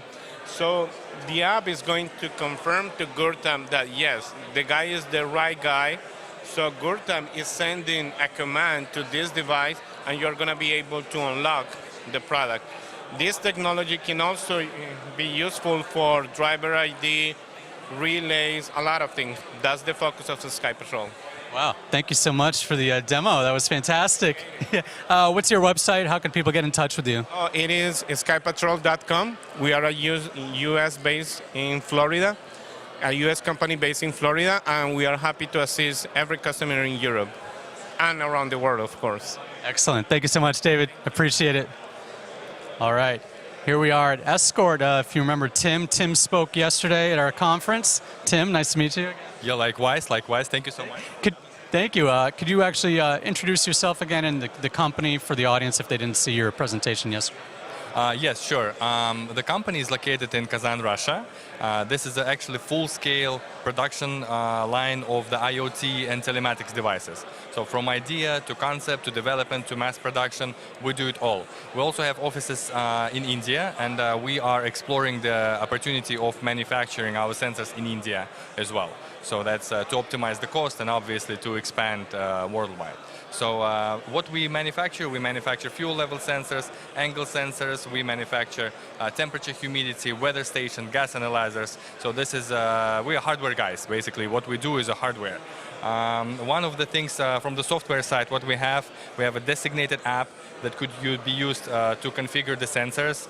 So tank calibration for those who are familiar with fuel monitoring, tank calibration, full and empty calibration, loading up the black box, setting up the settings, and everything could be done via the app. So that means for those who know, that means you don't have to give your laptop to the technicians to bring in the field and do it in the rain, in the snow. So that's one of the advantages. And yes, we are mostly designated and dedicated towards the wireless technologies. This is what we think is the future. You know, thinking of Bluetooth not as something your watch or your headphones are connected to your phone, but as an industrial standard. So long story short, here it is. Excellent. Thank you so much. What do you think distinguishes you from the competition? Oh, well, I mean, first of all, we are the first ones to introduce the wireless fuel level sensors. It was about 4 years ago, and it was met with certain, healthy amount of skepticism due to the fact that, as I mentioned, you know, people would think of Bluetooth something non-industrial, you know, and even like, I heard some comments like, if I come to the installation with the phone, it's not serious, I have to bring the laptop, I have to look professional. So, but other people disagree, they just go into the lighter, faster installation, you know, as easy as we can to make it for the integrator, for the installer, we try to do it this way, you know. And also our CEO, he started about 12 years ago as the installer of the fuel level sensor, so we know it, we know our hardware. So that's about it. Thank you so much. And how can anyone reach you from home that's watching? Well, you can go to the website, escortsensors.com. So the phone number is there of our India office, but it could be easily redirected back to the designated managers. Also, we have a representation in Lithuania. The company is called Monito. The website is monito.lt. So you are able to procure our equipment in the European Union from them as well. Excellent. Thank you so much, Tim. Thank you so much for your time. Thank you. Thank you. Okay, let's come back and see if we can go back to QueckLink since they were helping someone last time we were over here.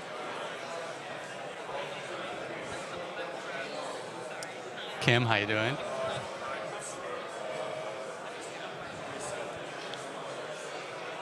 We're here with QueckLink. Manuel Mendoza Bravo gave a presentation yesterday, and they're currently still talking to a customer, so maybe we'll find someone else first so we don't interrupt. Maybe we can come over to Teltonika. Let's see. Hello. How you doing? Would you mind introducing yourself and your company for the viewers at home? Yeah, sure, we can. So we are Teltonika Telematics, and we based in Lithuania, here in Vilnius. Our headquarters are, and also our manufacturer site is also here. So we produce devices here in Lithuania, and basically we have all R&D team and a lot of professional people working inside the company to bring the best telematic products to the customers worldwide. And basically this year we are focused most on the video solutions, like ADAS systems for the aftermarket, dual cam, so making the point on the video, as this is actually going the very high request from different partners all over the world. And in Plus, as we work more than 20 years in the market, we have a variety of 2G products, and now the best sellers we are introducing with the 4G and Cat-M1 technology. So basically we can cover all over the world with different needs of the connectivity, certificates, and different use cases. Excellent. Do you have the dual cam here or any other new products that you might be able to show us? Yeah, sure, of course. Just a second, yeah.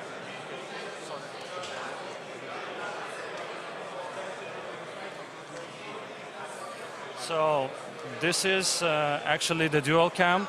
So we have two cameras. One is watching the road, and another one is made for watching what's happening inside the vehicle. So this is made for based on event.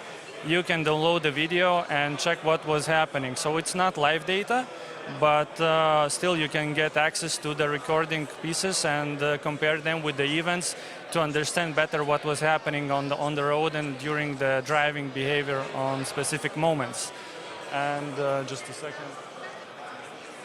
And this is the ADAS, the aftermarket solution. So it has a display for the driver. So for example, the cars that don't have the ADAS inbuilt inside, still for the understanding the driving behavior, you put the camera on the windscreen, which can recognize the speed signs, the distance between a vehicle in front, so like helping the driver understand if he is behaving badly. So you got the notification for the driver on the display. And in Plus, the main feature is that all the events coming to the platform, and using Wialon, you can see those events, understand that the driver is doing bad, so you can get more professional and more precise driving rating on that side. And also from the camera you can get also some parts of the videos. So it's a very interesting solution, and specifically for the cars that don't have ADAS inbuilt. Excellent. Thank you so much. What is it that you think sets Teltonika apart from your competition? Well, first of all, for many years we are in this business, and we started from the module manufacturing, and then we got to the telematics. So we have all the technology inside. So we have a very huge know-how. We have a big professional team on the R&D, on the development side, construction. So we don't have any outsourcing. So everything is done inside the company. It's done by professional people, the talented people, and we invest a lot. Even though Teltonika has plans that we already started to bring to life, we want to produce the semiconductors here in Lithuania. So we are working a lot to bringing the best from the electronic field to the technology.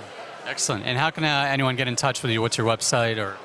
Yeah, sure. So we have our website. It's teltonika.lt. So it's the main site where you can get understanding of the whole Teltonika group, as Teltonika IoT has not only telematics field, it has another fields.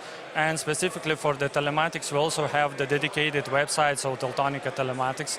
But basically just going to the main Teltonika site, you will get all the links to our old businesses, and you get more information, the contacts, and so on.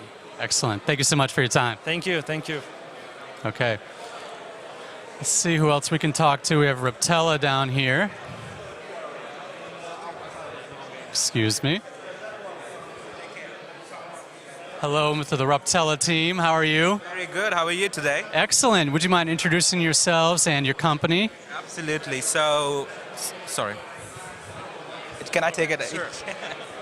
Fully on, yeah. Okay. No. So my name is Vincent, and I'm the regional sales manager looking after for UK, Ireland, and Benelux countries. And here's my colleague.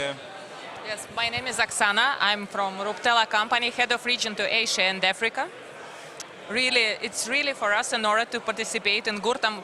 Basically, for me, it's for the first time, and for him as well to participate in this conference. It's really very well, great organized, very nice speeches, very nice your introduction from your side, very, very nice speeches of all the participants. Thank you for allowing us to participate in this. We're really, really happy. And good business opportunities, most. Yes, of course. And good business opportunities, most importantly. Yesterday we had quite a successful day, met quite a lot of new clients. And the best part is, all our devices are working great with Wialon. And your technical team is great in terms of supporting integrations and so on. So it works really well for us. Like currently when I was speaking with a client, so they are a Wialon partner, and now your technical team is basically working on integration. So the flexibility and things really helps us to support each other, and it's immense. Can you tell me a little bit about maybe one of your latest products, one of the ones you have here? Here it is. Yeah, this is our HCV5 Lite device, our advanced device, the top one. 4G device, so our company right now is having main focus on 4G connectivity. Yeah. So that's why we see that in many countries, unfortunately, there is such a tendency that they are shutting down 2G and they are moving to 4G. So that's why our main focus is 4G devices, both advanced and we have a light part. Yeah, Trace is 5. Exactly. Trace 5. So we have two different kind of devices. So one is this is for the Europe region, and then is for the LATAM and South American part. So both have the same connectivity, 4G, LTE, Cat1, and this is Cat M1. So because of the suitability of all the partners that we work with, so that we work really. And the best part is they are master devices, so you do not have to have 10 different devices to have certain functionality. You have under one roof all LCV, HCV, TACO, and it's incredible. And competitive pricing as well. So yes, do contact us. Excellent, thank you. So what do you have to say to the viewers at home who maybe they're weighing a Ruptela device against some of the competition? What's your message to them? Sorry, could you please repeat? What's your message to those who are thinking about buying a Ruptela device versus maybe some of the other devices out there? I would highly recommend, personally what I really like is the love and care that we show to our partners, the attention to details, very flexible in terms of creating the device, working closely with the development team. But in a nutshell, I would say we offer first-hand support. So from the day one, we will be working with your extended team. So, all the pain points, you don't have to go with the booklets, to the protocol, installations and so on. Everything is done with hand-holding. So our team will going to be suggesting, helping you with everything overall. So, and that's all sorted. Just wanted to add that we're a really client-centric company. It's very important for us to have appreciation of our clients, to make them satisfied with our goods, with our products that we are delivering. It's very important for us. Yes. Thank you so much. And how can anyone get in touch with you?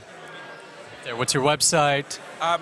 So yes, we do have a website. So we have a live chat option. So over there you can simply put an inquiry and it will going to automatically reach to the designated person. Or you can always email us or call us. I think so that's the best part. Our information is all available all around. So it's easily. And then our SLAs, our response rate is quite quick as well, even for technical queries or for normal new inquiries as well. So we aim to deliver between 3 to 8 hours, which is incredible anyway. So yes, thank you. Thank you so much for your time. I appreciate it. Thank you. Thank you. Thank you, you too. All right, we're here now with GPS Trace, which is a Gurtam product. And we have Veronica and Rostislav. Rostislav just gave a presentation in our main hall, but if you didn't catch it, would you mind introducing yourselves and what GPS Trace is all about? GPS Trace is a set of solutions for personal monitoring, for personal tracking. We have an application for cars, pets. We'll have an application for personal mobility. And we are now on our first steps to the partners, so it is a great it is a great possibility for us just to present our product to our partners. Thank you very much. Excellent. Anything else you want to let the audience at home know about GPS Trace or future products? We've got Pedovic, Ruavik. I mean, what's...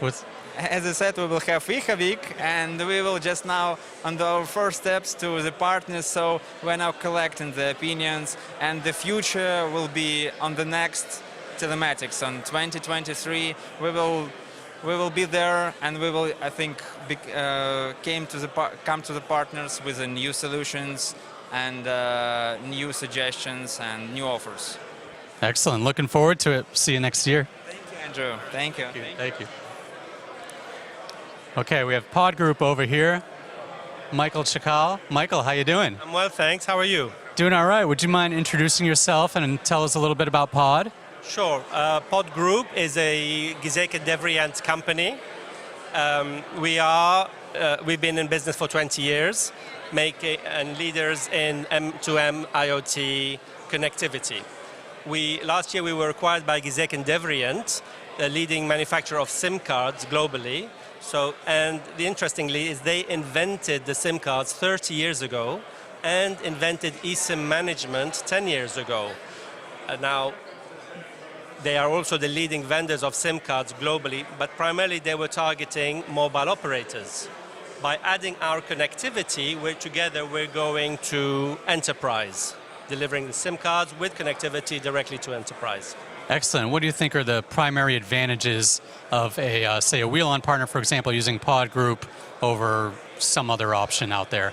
Well, we're positioning ourselves also, we are an MVNO, but we're positioning ourselves as an enterprise network operator, very much focused on enterprise, and we offer one SIM for all solutions. How we achieve that is a one SIM could have multiple profiles. Each profile would be a multi-network profile, very powerful, and it's also future-proof because it is all our SIMs, even plastic pluggable SIMs, are eSIM manageable. That means that in future we'll be able to replace any profiles with future profiles that are not available today, but we're embedding the ability to update it remotely in the field without having to call back the devices.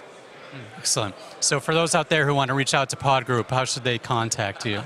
Contact me, michael.chakal@podgroup.com. So that's michael.chakal@podgroup.com. Excellent. Thank you so much for your time. Thank you. Great. Let's see if we can get back to QuickLink.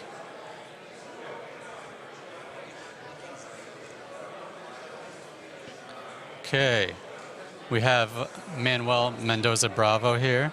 Manuel, how you doing? Good, good, yeah. Manuel gave a presentation yesterday on our main stage. And so for those who didn't see your presentation, can maybe you introduce yourself and the company and tell us a little bit about what's going on with QuickLink? I'm Manuel Mendoza, as you said. I'm located here in Vilnius, and I take care of the European market for QuickLink. I'm sales manager. Here are my colleagues also. Ivan from Serbia, also sales, and Kres from our technical support team. So yeah, we're here presenting our products. Yesterday we showed this. If the partners didn't see the presentation, we spoke about the trailer tracker and some massive trackers that we also have here. So yeah. What can you tell us about the camera over here? Yeah, this new product we have, it's already integrated in Wialon. It's the first time that we release a camera product, so it's a dual connected dash cam. So yeah, it's a standalone product. It already has the GPS inside, like two cameras, one for the road, one for the driver, and pretty much all the features that we have on the trackers for the driver behavior, accident detection. Yeah, and pretty much like you configure to retrieve videos automatically based on pre-configured events. You know, like accidents, like harsh behavior, things like that. And yeah, we're pretty happy with the product. Excellent, excellent. I see you've got your Top 10 GPS Hardware Manufacturers Award here. This was presented yesterday. And so what do you think accounts for your success with Wialon partners across the globe? Why are they choosing QuickLink? over their competition? What makes it stand out? I mean, as you can see, we have a pretty broad portfolio for different applications. So, and we have devices for all connectivities like 2G, 3G, 4G. Now we're focusing more on the LTE devices. So yeah, now we're also presenting some of the new, just launched products on Cat1 connectivity. So like we have devices for every application, and also some products that are different from the competition. So of course, like whatever the partners need, we have something. And also, Wialon also recommends us a lot.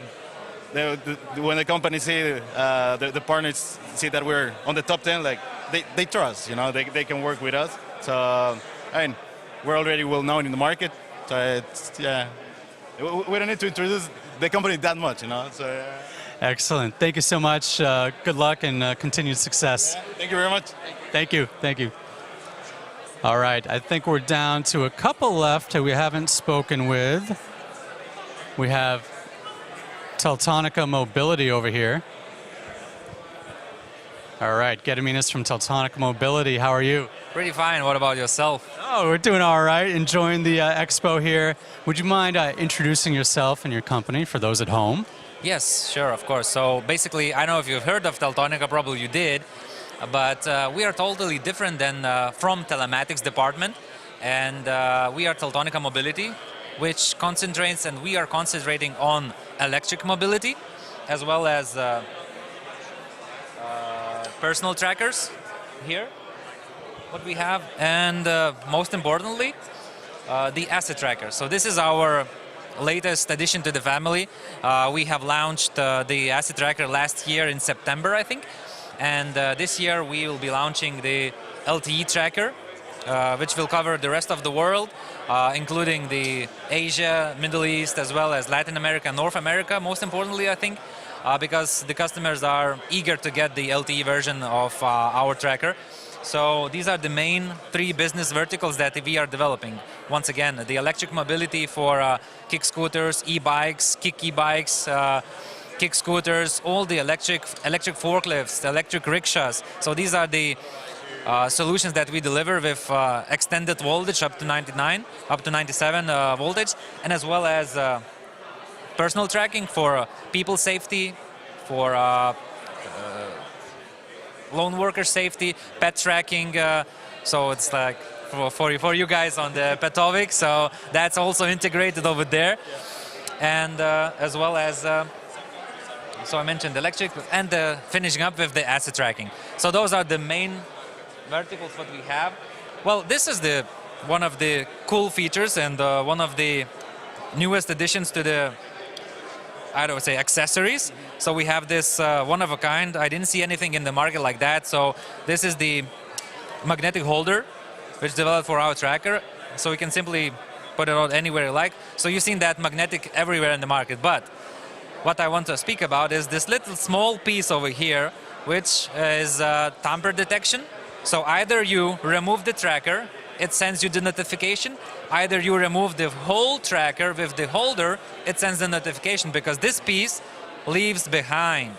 So the smallest distance from the tracker gets you the notification. So it's called the Holo sensor, and we are very happy to have that released.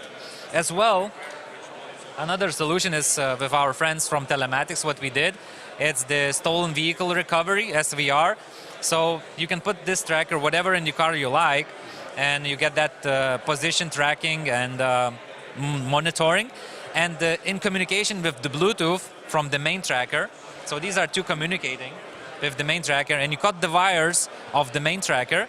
This wakes up and goes in the recovery mode to tell you where your tracker and where your car is. So that's the main joint solution with Telematics. So yeah, these are the three business verticals what we have, and that's it. Excellent. Took the most of the time here, but yeah, you have questions? Maybe guys over there has some questions. Yeah, no, this is excellent. We've got the e-bike over here, right? Is this what the Teltonika e-bike over here? No, it's not Teltonika e-bike, actually. I'll tell you more. Yeah, I'd like to hear more about it. I see the Teltonika logo on there. Yeah, I just put the sticker over there. Yeah, but basically, as I mentioned, the electric vehicles, electric bikes. So this is one of our newest addition to the family, LTE device, which will be covering the electric mobility market. And this one over there, factory fitted unit. So this device, this small piece, can read the battery level, battery percentage, driven distance to drive, lock unlock, turn on, turn off the lights, brakes. You can have the maintenance over there, renew the firmware of the bike itself through this tracker. So this small piece does all the job. So we see that this will be the market breaker for the electric bikes, because you know the boom of electric bikes currently going through the roof. Yeah, so this is one of the most anticipated devices that we are delivering. And this is the new one that we are delivering in the market right now. Excellent. And how can anyone get in touch with you if they're interested in your products? Simply go to teltonika-mobility.com and see what we have over there. Also, you can, I don't know how to say, you can come into the Gurtam website, you see Teltonika Mobility, but don't mix us up with Telematics. We are a separate division doing these separate trackers. So I don't know, probably most of you didn't knew that we existed, because we are pretty new here in this market and trying to get our places. So Teltonika as a brand helps us to do that. Excellent. Thank you so much for your time. Thank you, thank you. All right, guys. We're coming to a close here at the IoT Software and Hardware Expo.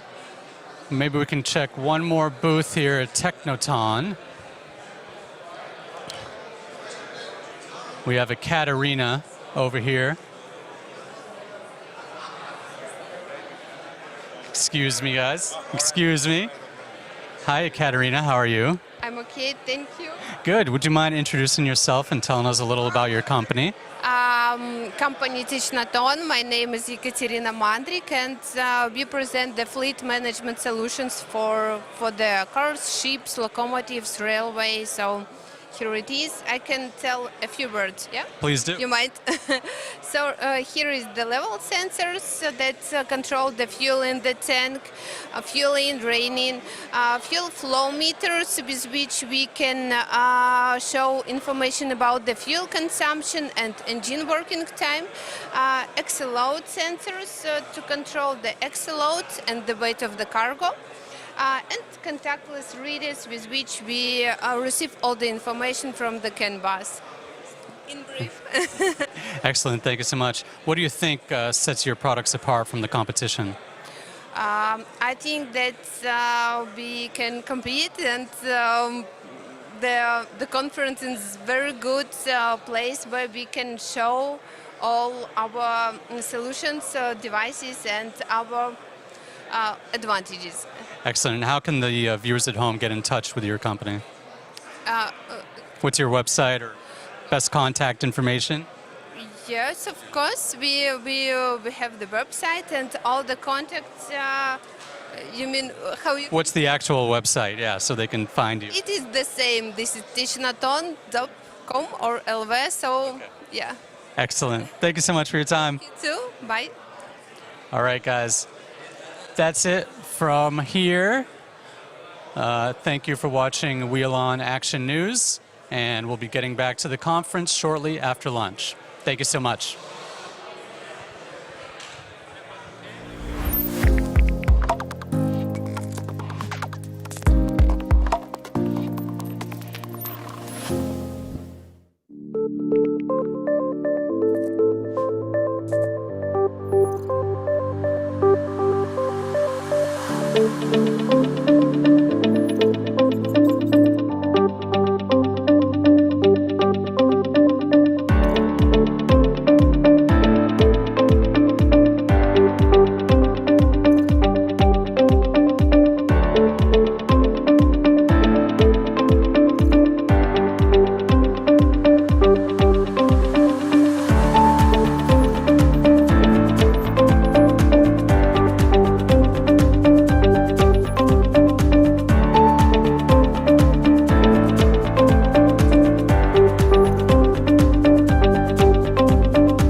Welcome back from lunch, everyone.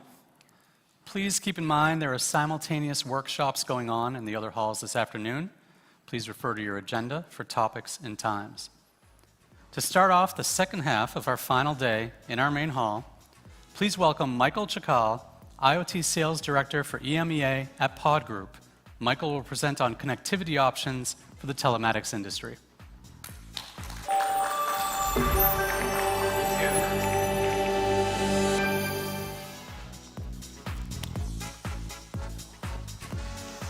Hello, gentlemen, ladies and gentlemen.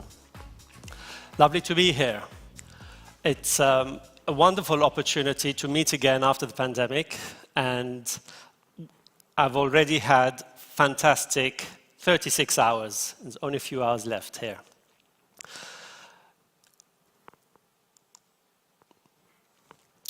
I'm here representing Pod Group. I'm IoT Director at Pod Group, and which is part of the Gizek and Devrient company.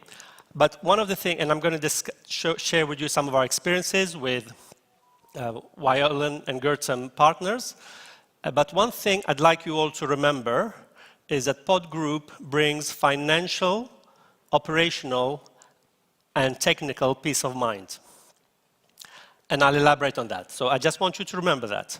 Financial, technical, and operational peace of mind. Why do we bring you financial peace of mind? Because now Pod Group is part of Gizek and Devrient. Gizek and Devrient are one of the largest manufacturers of SIM cards worldwide. They invented the SIM card 30 years ago. It's difficult to believe that it's only 30 years old, but yes, it's been that long. They also invented eSIM management. And I'll speak a little bit more about that. So and Gizek and Devrient comprise more than 11,000 people. They're headquartered in Germany, and that gives us financial weight that makes sure that we are able to support you the way you deserve to be. Pod Group, of course, has been in the industry for more than 20 years, so 23 years. It's difficult to count the pandemic years, but yes, our business continued and flourished during the pandemic. But what are the operational and technological challenges I mentioned earlier? You are all very active in this business and primarily selling hardware. But the key component is connectivity. Some of you feel, well, we'll let the customer choose who they want to connect with, and others take it on.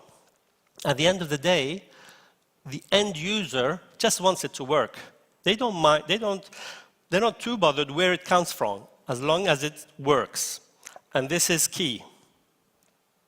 Peace of mind for you operationally, peace of mind for your customers.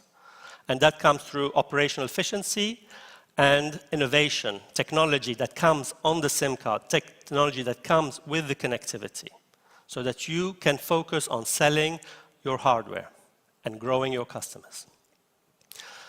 So the challenge is, as you get self-read, you could, some of you use multiple platforms. The sheer number of volumes of SIMs that you have to handle make it very difficult. Sometimes you don't have the networks that coordinate, so your devices need to cross from one area to another, and you can't find an easy way to do it without replacing the SIM card.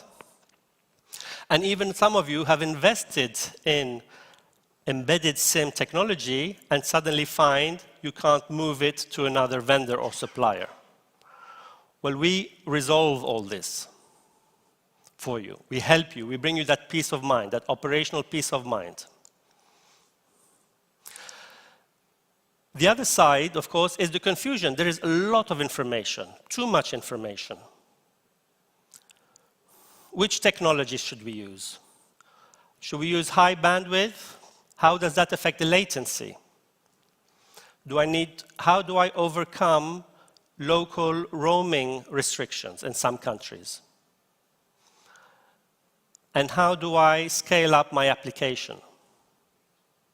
Well, one of those key technological solutions or technological advancements has been the eSIM management. People get confused when we use the word eSIM. For some, it means embedded SIM, only soldered. But actually, I have news for you. It's eSIM management, as in there's an operating system on the SIM card that enables you to change the profile from one wholesale data provider to another. This is extremely powerful. It means you won't need to call back devices when you need to update or change the profile. Let me give you an example. A very important customer of ours in South Africa, operating worldwide actually, but they had vehicles in South Africa and needed to go into Botswana. Except going into Botswana, suddenly they had no connectivity. Through that wholesale data provider, that profile we had provided them. Fortunately, because they had our SIMs, we were able to change the whole profile remotely over the air and to a completely different wholesale data provider and solve their problem immediately. That's how easy it was. Something that could have been a headache. They would have had to call back so many devices, change the SIMs. I'm sad to say many people, many companies still have to do that. With pods, with our eSIM management solutions, you won't need to do that anymore. And this is where eSIM management comes in. So you would have a single, a storage keeping unit, so one platform, where all your SIMs, with all their different profiles, sourced from different wholesale data vendors on one platform. Easy to manage, easy to scale up. Change them over the air remotely without calling back the devices. That's so powerful. Think of all the time and headaches and bad customer feeling when you're unable to resolve their problems quickly.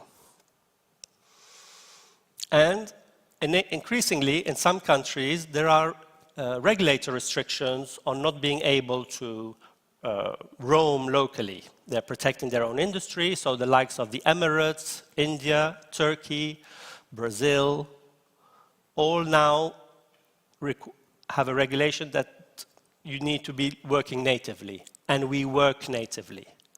We work natively and we combine a native profile with a roaming profile that enables your vehicles to travel from Argentina all the way to Brazil without a headache. Because on the same SIM card, you have both the native and the roaming profile. Again, peace of mind. And again, finally, it's working with one supplier, one platform, and building a long-term relationship. We're always looking for that. It's good for you, it's good for us. Telematics is a customer of ours in Kenya. And the challenge they had was transporting high-value goods across borders through remote locations and very poor coverage. We're talking Africa. There's great opportunity for growth in Africa, but it is challenging. And we were able to offer them a solution.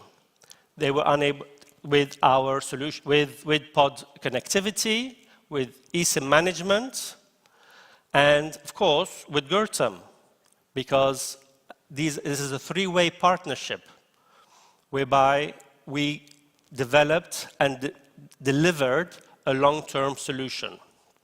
And I'm happy to say we also had a lot of new references as a result. I'd like to build this kind of partnership with each and one of you. It's good for you, it's good for us. Telematics, Pod Group, a Gizek and Devrient company, and Gurtam, together in harmony for growth. I'm nearing the end of my presentation. And so is a reminder, a little bit more detail of why you have this peace of mind, financially, operationally, and technically. It's the high speed, native, and global roaming combinations, the eSIM management, the security, the visibility, the cost control, and the ability to scale your business as you need it.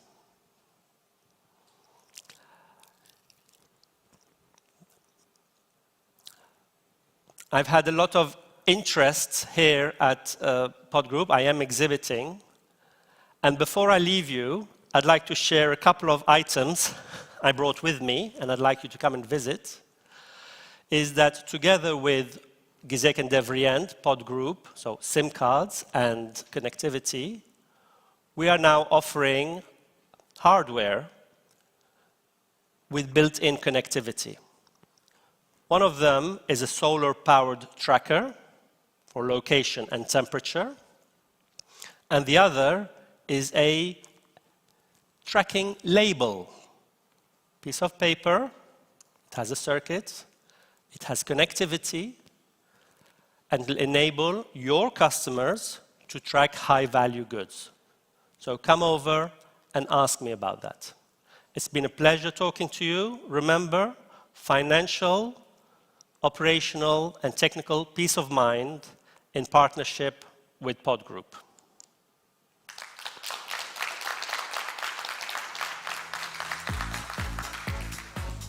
Questions for Michael from the audience?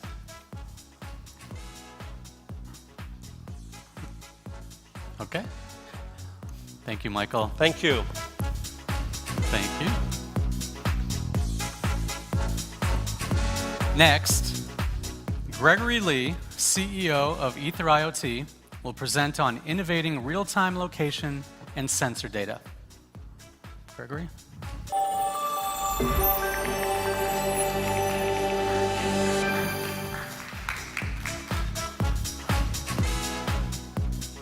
Hi, good afternoon, everybody. It's great to be back here after 3 years. I really miss, the Telematics 2019, where we had a lot of fun in Minsk. But for those that know me, I've been an implementation partner for the past 4 years. But this year, I'm coming back as a technology provider, and I hope to introduce our new solutions and products that will help you to enhance your existing solution, upsell your solutions, and open up new markets, for growing your business.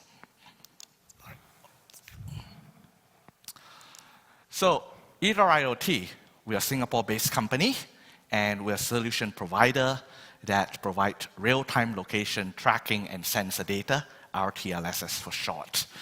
We aggregate various hardware that spans across multiple radio technology. So we don't just work with GPS trackers with cellular technology, but we span across various other technologies, including wireless mesh, LoRaWAN, BLE, ultra-wideband, because no one single technology can address all the needs as you provide tracking end-to-end within the facility, outside the facility, and in transit, and even across the world. So we provide IoT connectivity across various kinds of radio technology, and we aggregate all this into a middleware platform, and normalize the data, which we then integrate to flespi, which you can then stream over to Wialon. So someone tells me, what are you doing? Are you trying to do a flespi? I said, yeah, flespi does one layer, which is very great, and it's a great product for GPS connectivity. And we take care of other connectivity in the low power, wireless connectivity space, which includes, LoRaWAN and ultra-wideband and such. So, for those that remember, in 2019, I actually did a presentation, and you can still find it on YouTube, actually. So I'm a YouTube star. Thanks to Gurtam. I was presenting a solution that we were developing for a supermarket chain customer in Singapore, where they were trying to track their cargo that is on pallets and roll cages in the back of the truck. And what we then propose to help them track and automate the process from their distribution centers, to their chain of supermarkets, and then collecting their empty roll cages and pallets back to the DC, was using BLE technology, a BLE asset tag with temperature humidity sensors, because they're dealing with also cold chain and perishables. And we put a BLE lock at the back of the truck. And we were trying to then use a BLE-enabled GPS tracker to read the tags and, to provide, the cargo visibility and environment status on the Wialon platform. Well, to share with you some of the challenges and limitations that we faced during that implementation, which we eventually managed to overcome to some level of success. First of all, is the distance. What you find is that on most GPS trackers that has an onboard BLE, it does has a limitation on the distance. It cannot reliably read all the way to the back of the truck, which could be up to around 40 foot or 50 foot long. I mean, if you include the truck head and everything else, your reader is up there in the truck head, and you have pallets that could be stacked all the way to the back. You may think that BLE could work, 40, 50 meters. They publish. Well, try it for yourself. You're dealing with a metal container, and next, you're dealing with dynamic content within the truck. Imagine what happens you load a pallet of Coca-Cola cartons. It's metal container with liquid inside. Your RF does not like that. And so your range and all that is limited. The other thing is that the number of tags that you can in theory scan and all that, you're not talking about a dedicated BLE reader that is constantly on. You're talking about onboard BLE that is through a time interval of scan intervals. What we found is that with each scan intervals, you pick up partial the tags, and sometimes certain tags will never get picked up at all. And this is because the tags are constantly beaconing and creating a lot of noise and interference. So, how do we solve the issue that make it work? Well, we then installed a external BLE reader into the truck, into the container at the back, in the middle. And we have the wire to the GPS tracker in the front. And it works. We extended the range. We managed to give a solution to the customer. However, it's a real pain to install this BLE reader through the wires. We have to drill a hole through the aircon duct, and then we face a lot of issues with the wiring and making sure they don't get cut by the roll cages that's coming on and off the truck. And it's not scalable because our customers happens to have a refrigerated van that is not detachable from the head. But if you look at shipping containers, the shipping containers sits on flatbed that can be detached. How are you going to install anything permanent?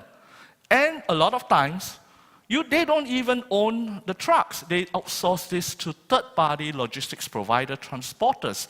And so these transporters won't allow them to do anything on their own trucks that they don't own. How do we later manage to solve this issue? We managed to find a wireless mesh technology that came from Wirepass from Finland. It was they call it a very, very good IoT.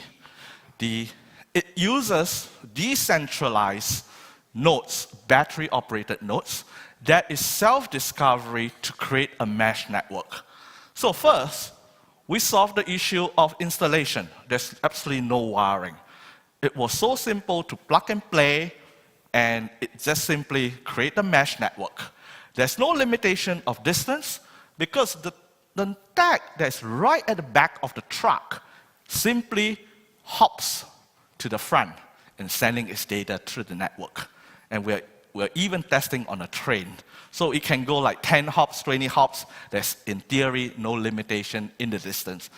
Third, there's no limitation in the number of tags that it can be supported. In fact, it can support up to 1,000 tags per meter cube. Try and do that with regular BLE. The difference is that the regular BLE constantly beacon. These do not.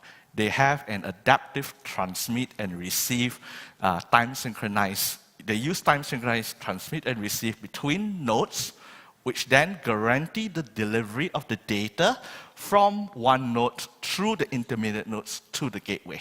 So, in the end, we establish a highly reliable mesh network that is scalable and self-healing. Now, the good thing is we have integrated with 2 of the top 3 manufacturers of Gurtam, Teltonika and Quacklink. We tested this. It was relatively easy to set up within minutes. And all the data is flowing into the flespi platform, which you can then stream into Wialon, right? Now, what does wireless mesh give us? While we created this for the in-transit visibility, the wireless mesh technology, we really target at indoor real-time location tracking and sensor data. And if you look at the market research, it's something that is huge. There's a market potential of 20 billion that's growing year on year. In fact, RTLS is not new. I've been working with RTLS systems since the early 2000s, where I was using WareNet, I was using RF Code, I was using AeroScout. These are proprietary technology that were very expensive, that only the military and high-end industry is able to achieve. However, the last 15 years, a lot of things have changed. BLE has become widely adopted and has brought down the cost down to mere dollars. Ultra-wideband, which is another technology that we can look out for, is being adopted on the mobile phones of Apple and Samsung. And that is driving also the cost of the module down. So what we found is that close to 2019, 2020, the price point of all this RTLS system has reached a level where it can be mass adopted. The pandemic just simply accelerated a lot of the adoption, because during the pandemic, everyone was looking at people tracking occupancy sensors, air quality sensors. In the supply chain, we had a lot of issues, and I have a lot of interaction with supply chain logistics, warehouse owners. They're trying to optimize their warehouse operations by locating where their pallets are located within the warehouse, within the shop floor, factory outlet. So, wireless mesh is a technology that is very easy to set up, entirely battery operated. Each of them is an independent node that knows how to talk to its neighbor, uses an adaptive transmit and receive to send the data through short hops. With that, once we can create a network of the wireless mesh, we're able to achieve an accuracy up to around 3 to 5 meters. It depends on the density of where your anchors are being placed. The closer they are being placed, the more accurate it is. Okay? It's just like having satellites in your room. It uses the technology to try and do triangulation. We can, with the wireless mesh network in place, now we can add a lot of sensor data, because it's a two-way communication. I can send sensor data from temperature, humidity, air quality, power meters, water flow meters. I can also send command down to e-paper relays or actuators and all that. And it gives and opens up a whole new business opportunity adjacent to the fleet management market, extending into the warehouse building facility at source and destination. So while wireless mesh, we find that it's great, but as I mentioned before, there's no one single technology that meets everything. So in some cases, I need sub-meter accuracy, and that's where ultra-wideband comes in. Ultra-wideband works totally different from all narrowband technology of sub-gigahertz or narrowband BLE. It's using time of flight, so it's able to achieve very high level of accuracy sub-meter, and it's also something that is, it works well in metal environment because it's not susceptible to interference. Now, in other places where we find that, it's sitting somewhere between the in-transit space where we have to use cellular and indoor space, outside the shipyard or things like that, we use LoRa because LoRa has a range of around 1 to 2 kilometers, and if your assets doesn't move out of this area, why spend money, on SIM cards that you need to pay for? So we combine a hybrid system, combining the best of breed of various IoT connectivity for your solution. On our product roadmap, we are developing a couple of things. We just started 6 months ago, but we're combining GPS with LoRa outdoors that can then seamlessly move indoors with the mesh technology. We are coming up with a worker batch for oil and gas in Brazil. We are also integrating with various kinds of sensors for occupancy, water, power meter for smart building scenarios. So, what's our key takeaway? Wireless mesh enhance your fleet management, and solve the issues that BLE. I'm not saying BLE doesn't work. BLE works for fixed sensors like your fuel sensors and your tire pressure and all that. But we're dealing with cargo and dynamic, BLE has that limitation which wire mesh will solve. And, it opens up a whole new market in indoor space, which is the next big thing that a lot of people are talking about, indoor digitalization. And when we combine this with other technologies of LoRa and ultra-wideband, it gives you a whole spectrum of IoT connectivity. Now, before I finish my presentation, I would also like to introduce my hardware partner. Unfortunately, they can't be here. They're under travel restriction. They can't fly out of the country. We work very closely with MocoSmart. And MocoSmart is a IoT device manufacturer. For us, it doesn't just make sense to manufacture devices because a BLE tech, they can sell it to me for as little as $6. There's no way I can manufacture that kind of price, outside of the Chinese factory, right? And they have a full range of products from BLE beacons, LoRaWAN devices, LoRaWAN and BLE gateways, and also module levels. So do visit their website or take a look at our booth. They have been a very good partner. Despite the shortage of Nordic chipset, we will continue able to produce because they really have the economy of scale to secure all this kind of supplies when everyone else is having shortage. All right, so thank you very much. I have a booth outside if you like to take a look or feel free to contact me. See you around. Thank you.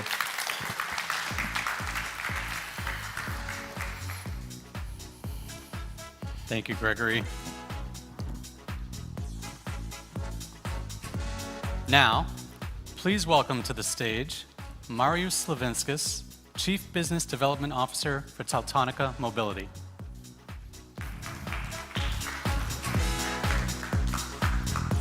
Hi, hello to everyone.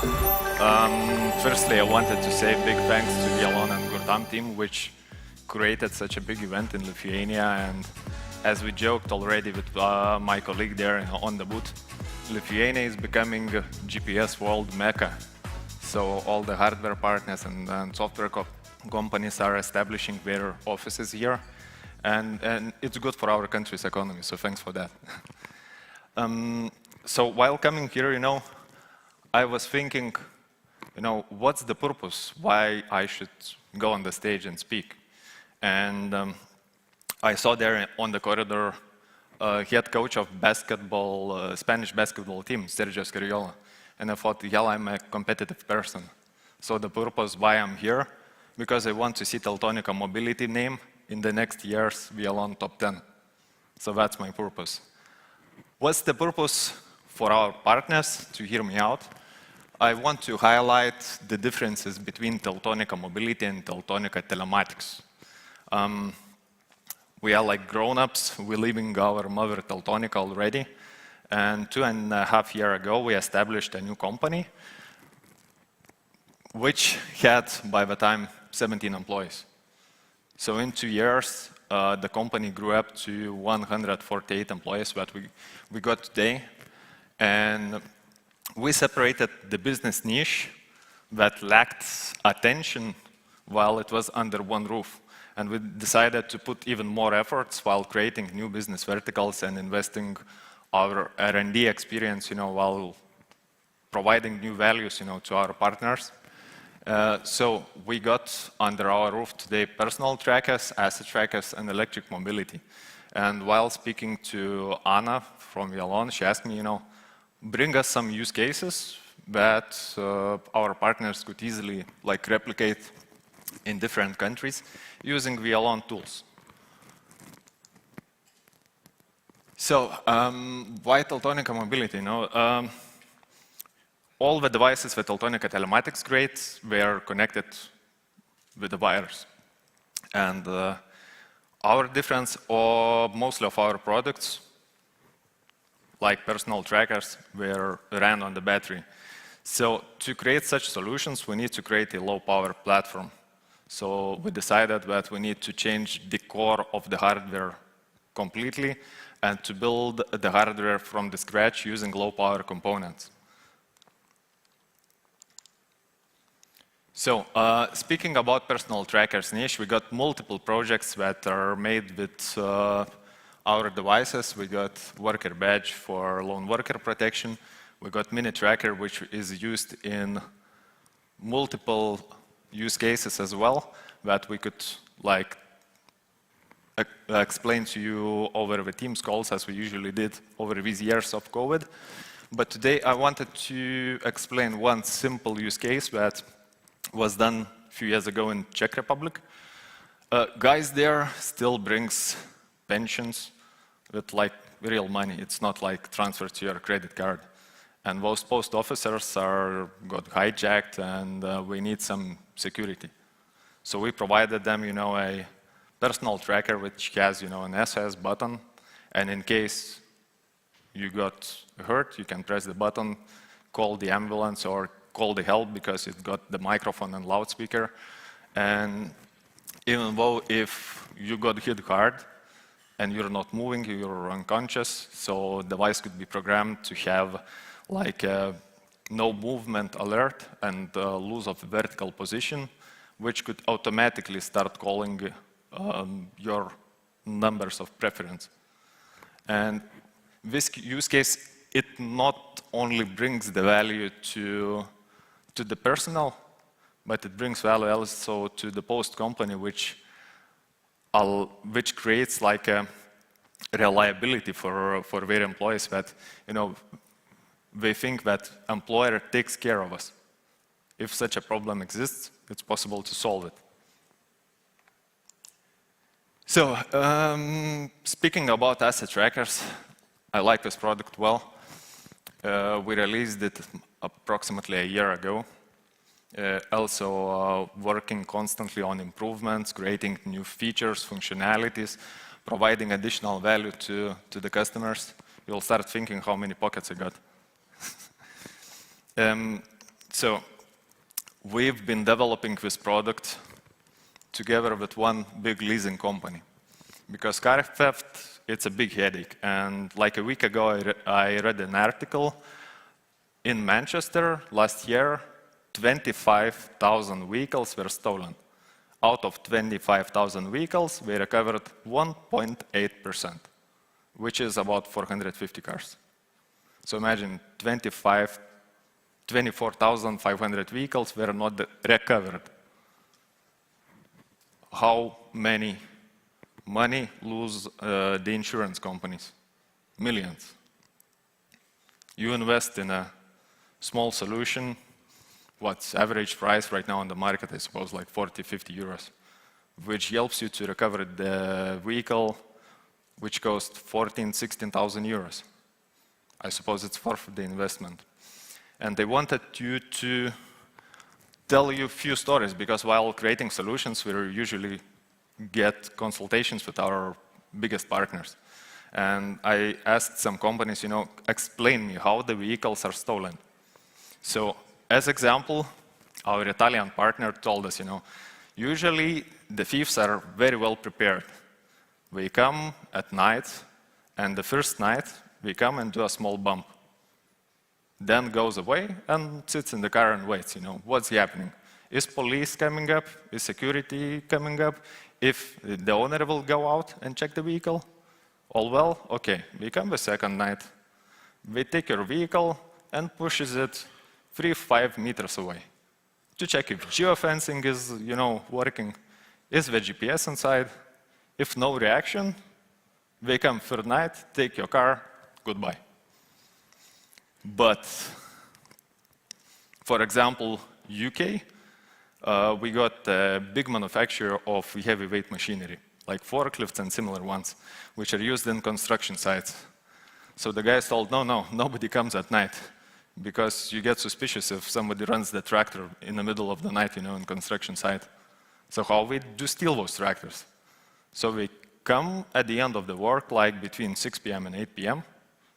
While site is not completely closed, then there might be some late works. So then we steal the tractor, go outside, and leave it somewhere like 1 kilometer away in the bushes. We cover it and leave it for a week. Because we know if the GPS tracker is inside, so after 2-3 days, somebody will come and pick it up.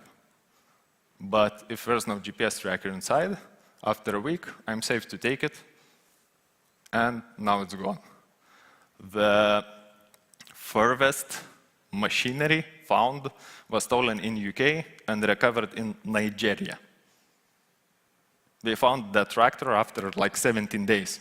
So imagine, in more than 2 weeks, it traveled from UK, where it was stolen, and started to send GPS tracking messages in Nigeria. So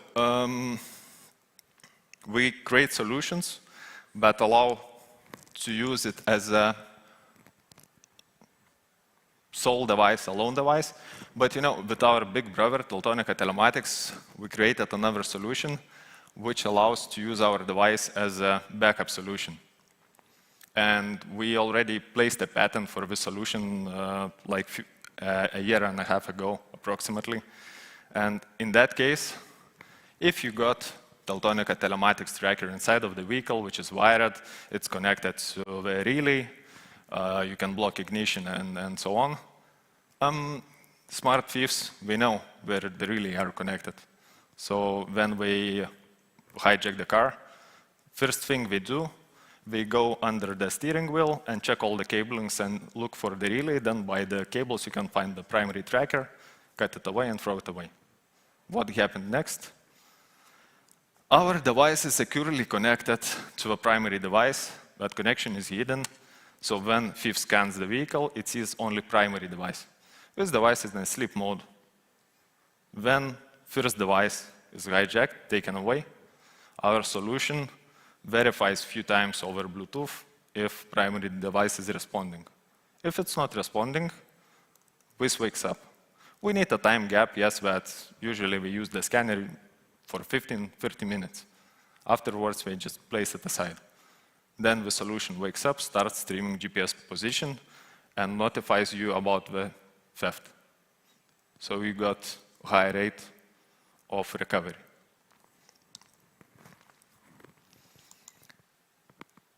And how I'm telling to everybody, one of my kids, into 2018, Arvydas Paukštys, the owner and the president of Teltonika IT Group, sit with few people within Teltonika and told, guys, we need to find new business verticals where we could expand. And speaking by the time with the owner of one car sharing company, he came back in 2018 from United States, where he saw Bird and Lime kick scooters. And he told, I want to make the same project here in Lithuania. Let's create a device which would allow to lock and lock kick scooters. Okay, so we launched the micro-mobility niche, and I invested the time, doing research and counting the return of investment, presenting it to our president. He approved it. And that's how our micromobility niche born within Teltonika Mobility. So we created a device for kick scooters. What's the next step? Mopeds. So we created a solution for mopeds 1 year after. And right now, we got a huge increase in manufacturing of electric bikes. So what's the first stage? Create a device which will serve electric bike market. So approximately like a month ago, I've been in Eurobike exhibition in Germany while visiting multiple OEMs of the bikes, powertrain manufacturers, food delivery companies and so on, which presented their solutions. We were discussing, how this device could help them. So there's like 3 main topics that everybody mentions. It's predictive maintenance, because while reading the CAN data from the ECU, you can get the battery data, you can get error codes from the ECU, same as for vehicles. As you know which parts breaks the most, you can manage your stock, you can anticipate while buying parts for your bikes. Then service, like food delivery, as example. Not only food delivery, let's imagine like postal services and so on. They need to be secure that the bikes, when we're leaving them on the street while delivering the food to the people, they need to lock and unlock those. So this solution allows also to control the units. I wanted to enter into the stage with the bike, but there's stairs. Yep. And B2C segment, especially, we are willing to have like anti-theft solution. So it's like a third purpose, of a solution, anti-theft. We spoke to not only the bike OEMs while creating this solution, but also to powertrain manufacturers, like big names like Bosch, Bafang, Brose, Actia, and others. So we asked their opinion, look, that's the idea, that's the device that we want to create. Will you approve it? Would such a solution will be useful for you? So all of them told 10% of our customers all the time are asking for a device which will allow to control the bikes. So here it is. And speaking about some statistics that cycling industries are right now like announcing. So by 2020, there was approximately 1.7 million electric bikes imported into Germany and Netherlands. This number practically tripled last year. It was approximately 4.1 million electric bikes, which were imported in Europe. So I suppose this year the number is going to be nearly 7 million electric bikes. And cities are blocking petrol cars, petrol mopeds in the city centers because we want to be sustainable and we want their cities to be without air pollution. So what's the future? It's electric mobility, and micromobility is a part of that.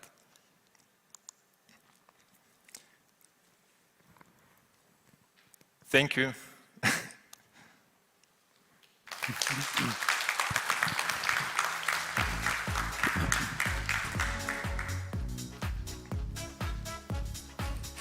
Thank you, Marius. Our final tech presenter today hails from Mechatronics. Please welcome Andrei Mazhei.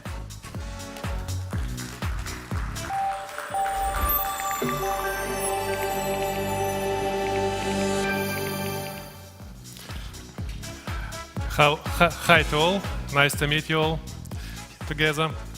I'm from Mechatronics, and we're manufacturer of different kinds of sensors for telematics solutions. I'm not going to tell about sensors because there are too many of them. Just all you need to know, if you need to measure something, you can contact us, and most likely we will find a solution whether your project is simple or complex. I'm gonna talk about a bit new market maybe, a new market for telematics. Most of us works with secondary market vehicles, so your customers are fleet owners who has bought the vehicle from factory and you install it as extra equipment later. But there is a good market to cooperate with vehicle manufacturers.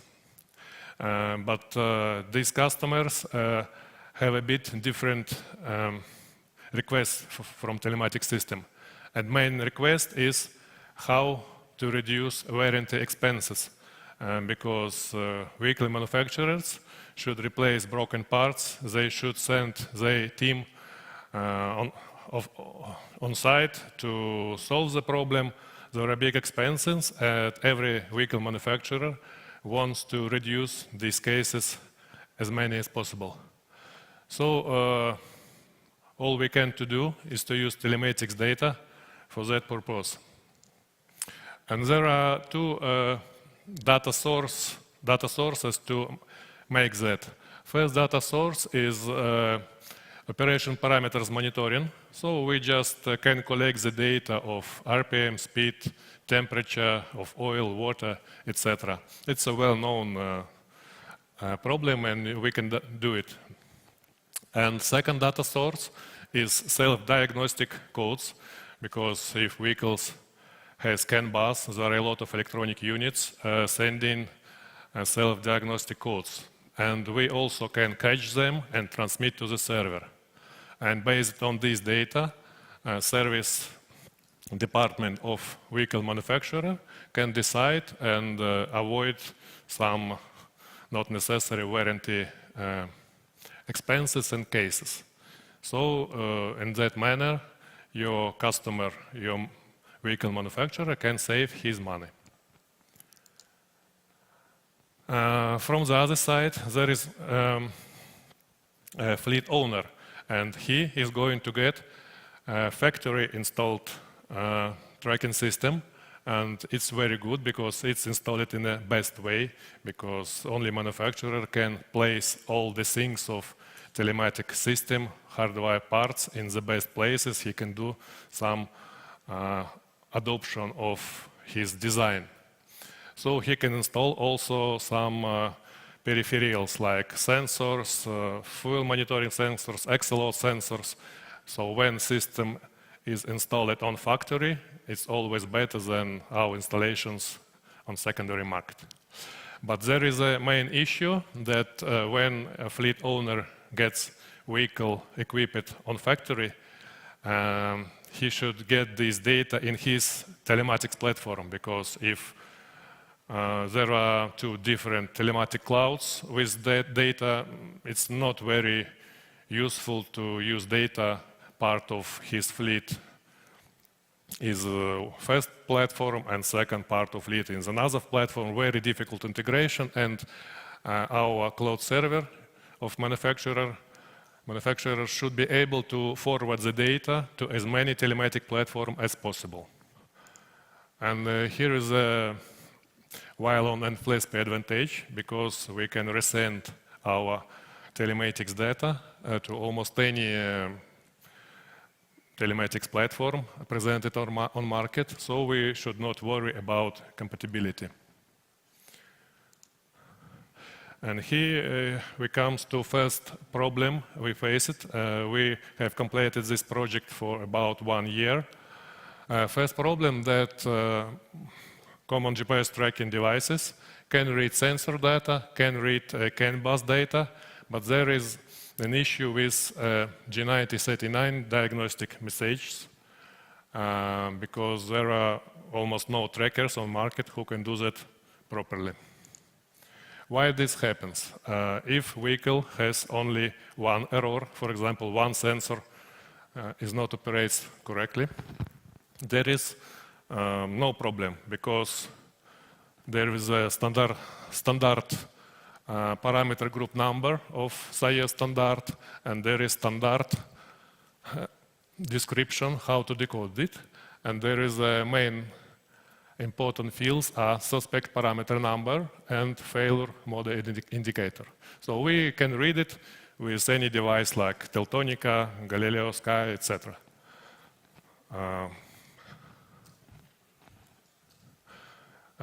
Suspect parameter number tell where a problem is, and failure mode identifier describes the scale of this problem.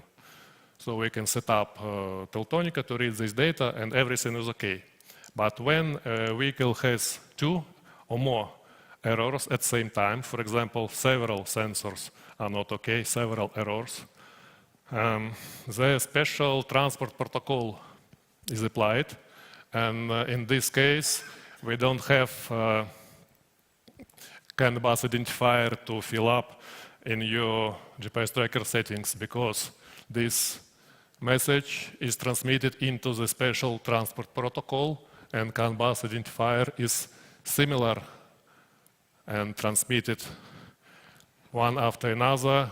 It's a very big transport message, and GPS tracker should get all this message, then assemble it, and only then send all this big string to the server. So we have found only 2 GPS trackers on market who can do that. And here is the second problem. Here is the example of strings we have got on Wialon side. First string is example with 2 diagnostic codes, then 3 and 4.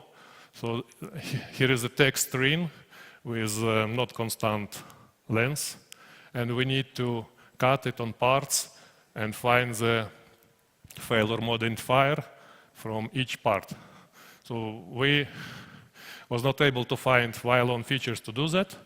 So we were forced to make our own diagnostic server, pulling data from Wialon and calculating by ourselves SPN and FMI. Also, we produced a mobile app for servicemen to look on that in convenient way. So total project looks like big tractors equipped by powerful Caterpillar Deutz diesels,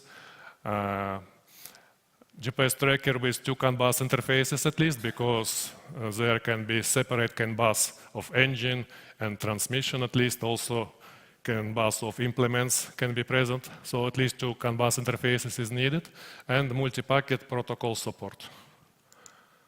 Also, we have our flow meters installed on factory, because when you order sensors installed on factory, you don't need to care about warranty, because it's installed already. And on software side, we have Wialon as data collection point, and Wialon forwards the telematics data to the customer platform. Also our diagnostic server as decoder of diagnostic message and mobile app for servicemen. As a result, customer end user, fleet owner, he is going to get advanced telematics data, good fuel consumption monitoring, and compatibility with existing fleet tracking system of customer. And vehicle manufacturer, he receives the knowledge how operates his vehicle. He can reduce his expenses on warranty violations. He can cut as many warranty cases as possible. Also, he can use the telematics data as data source to understand how his vehicle operates, to improve his machinery. So, thank you for attention.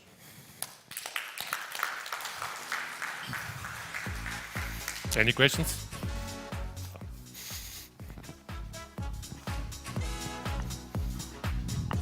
Thank you, Andrew.